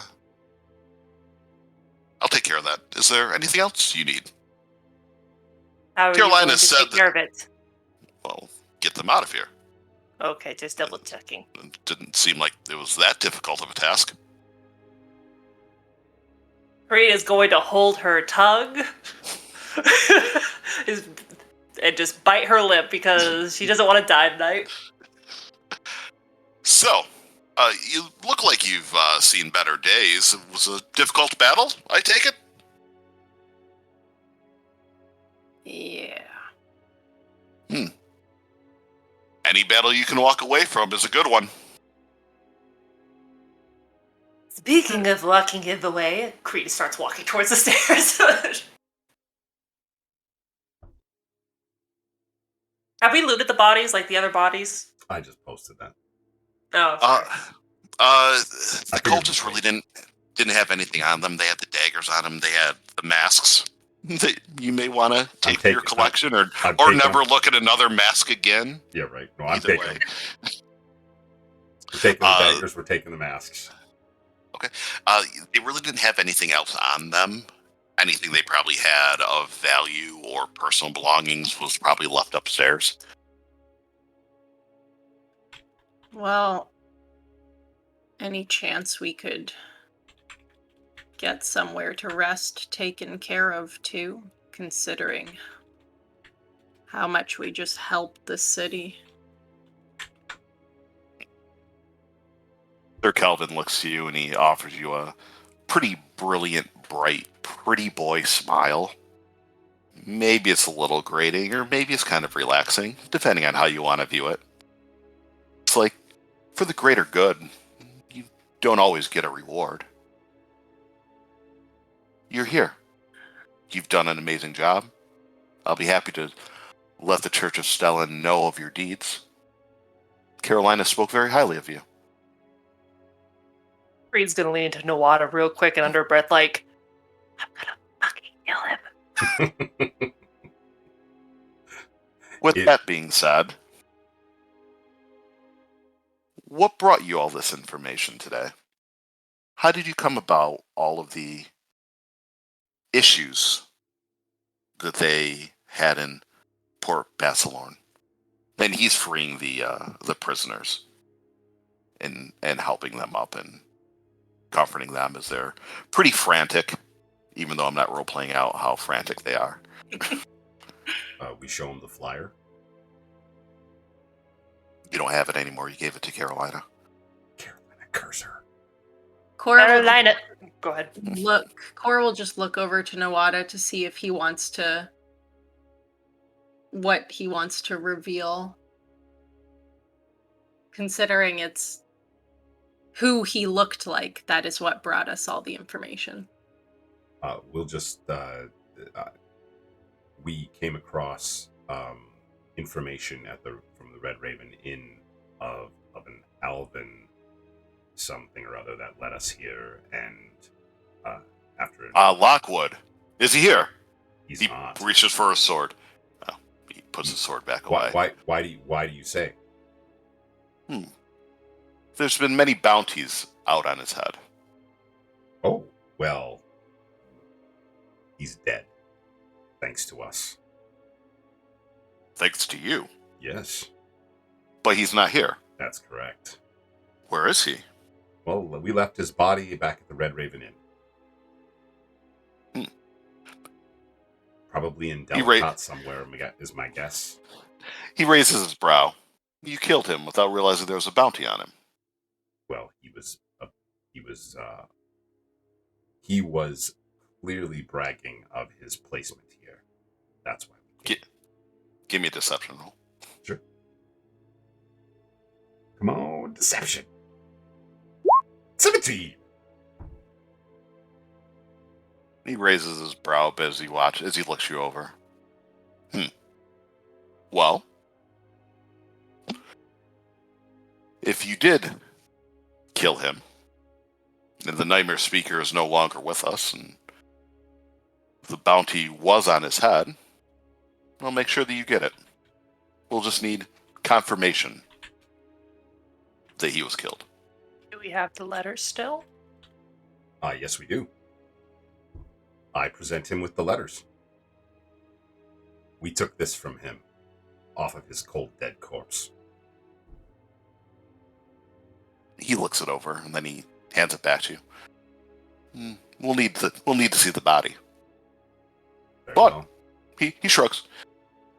I'll get a message out to our people closer to Delicate, closer to the Red Raven Inn. Are you currently staying in Port Basselorn? Yes, we are. It's like very good. You can easily contact us through through Carolina. As long as you're in Port Basselorn and your story checks out, I'll make sure that the Church of Stella makes good on their bounty that they had placed on Alvin Lockwood's head. Hey, Johnny, we might want to cut here for a minute to redo the recording. How long has that been up? 15 minutes? I think we could be good. Well, fuck it, I'll save it. Hold on. Okay.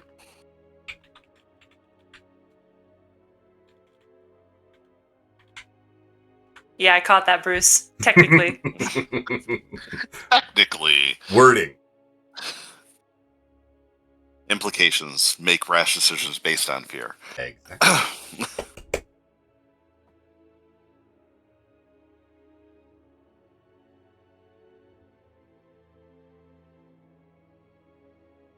I'm back in 2 minutes, guys. Sorry, one sec. No, you're fine.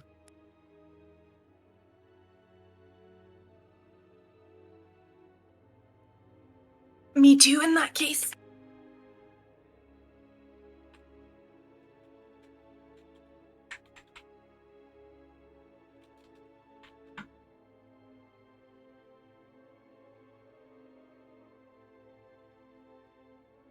Long ass fucking episode. Dude. But that's fine. But you know what you could do? It's You the could- finale. You could split that into two. We could.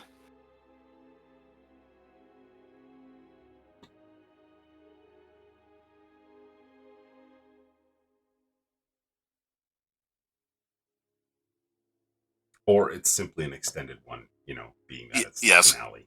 So It's the finale, so. either way works. or even more awesomer, could hold back the end except for those of our patronage. Oh, you want to get the ending? Fuck off. Is that evil? That'd be pretty scumbaggy. Pretty bad. Well, that being said, Done. so there we were.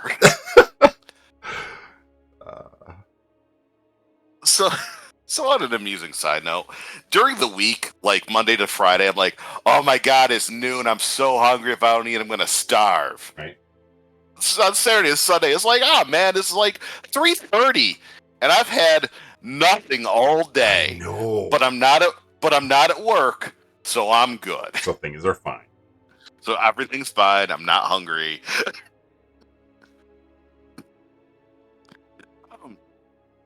And we'll do a little bit more with Calvin, then we'll do a epilogue with everybody and where they want to go, and then we will do our table for D4, and then we'll call it.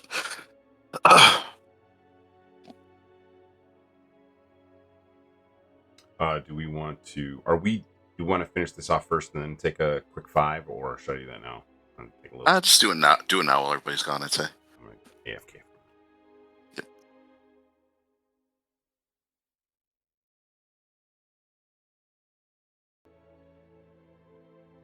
All right, I'm back. Welcome back.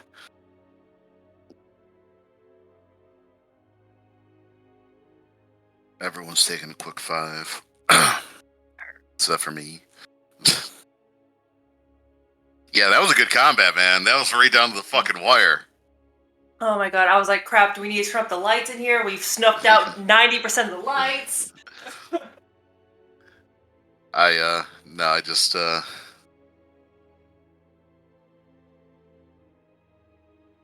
Oh yeah, no, I got real close. I'm like, well, this is the end of my Blood Hunter. It was all nice knowing you. Blood Hunter! Blood Hunter! Butt Scratcher! Yeah, using your thing on him would have helped because he had 2 attacks. Whereas the Yeah, but I tentacles just were didn't have enough hit hit points to do it. I could have done it, but it's like, if he decided just to turn around me, I would have been dead the next turn. It would have gone away, so. Oh, well. Didn't help that I'm semi-squishy and got it flanked on so many levels. I was like, oh no, I am cornered against the pit with a prisoner. That was real close. Yeah, they rolled so good. They were like, roll 22, 22, 21. Critical 21. Oh, it was so bad. Man, I felt so good during most of that fight. I was like, man, I'm killing it. I'm doing so well. And then that demon came out and it was, nope. Everything's bad. I like how just quietly it materialized too, just like not even a whisper, it was just there. We're like, oh no. Yeah, because he has invisibility per round. But he used it.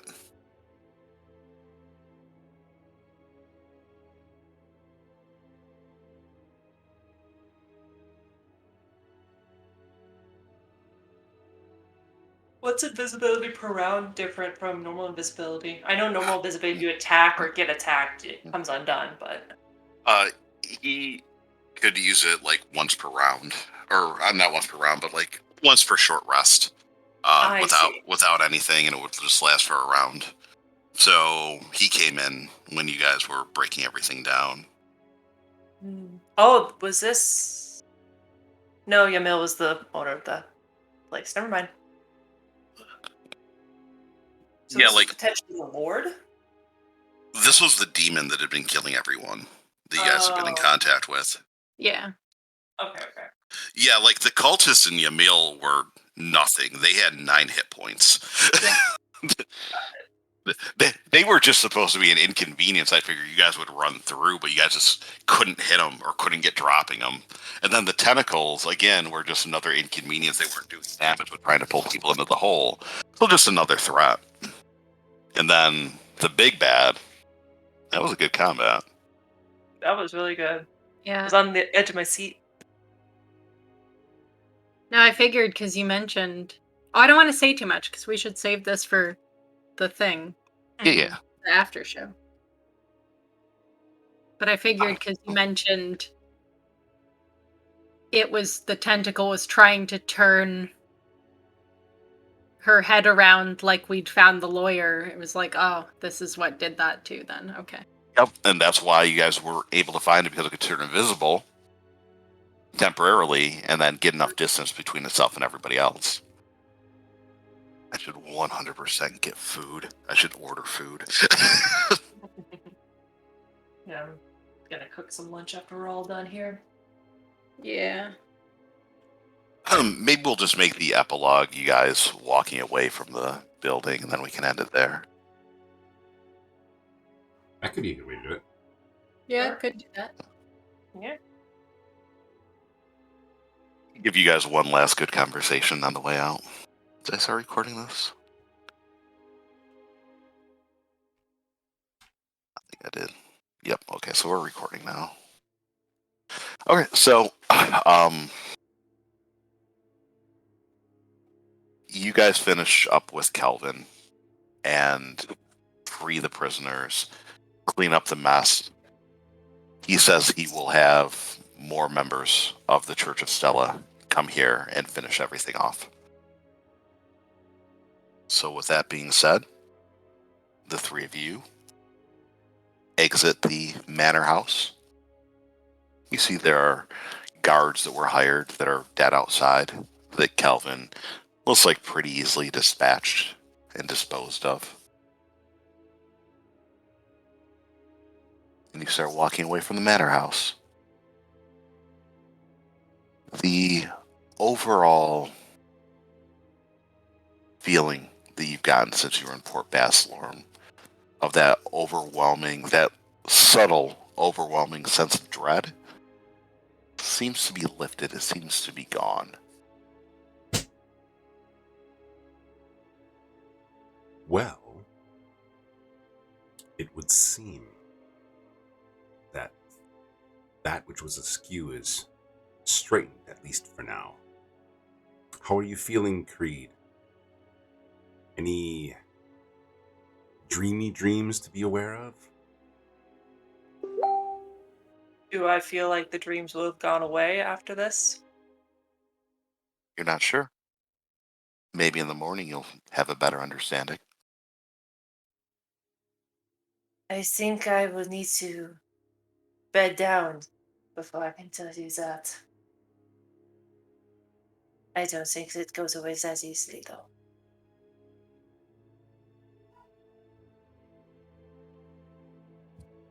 Bedding down sounds like a good idea in general.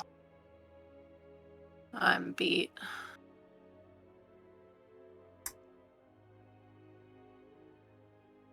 Should we go to a tavern? Just take a moment and kind of discuss what we want to do. We have to wait until the Stella gets back. The Stella Church gets back to us anyway. How about this? How about we go back and visit Miss Carolina? Get something to eat. First round is on me. Yeah, food, drink, rest, all sounds good to me. We could, we could go and charge it to your meals tab. Well, that just sounds like a fantastic idea. Good old Yamil. Let's do it. Let's drinks for everybody tonight. And with that, as you continue to walk back towards Port Basselorn to the High Horse to run up Yamil's tab one last time, we fade to black. Thank you, everybody, for joining us for Chronicle I of Dorks Are Dangerous. Hopefully you enjoyed it. Hopefully you had as much fun as we did playing and running this. And join us for Table for D4. And we will talk about this last episode, thoughts, ideas, and a little bit more insight into what's to come in the future. So for myself, Johnny Patches, for Michelle, for Bruce, and Kaylee, follow us on social media, and we will see you for Chronicle 2 next week. Remember, dorks are dangerous. Bye!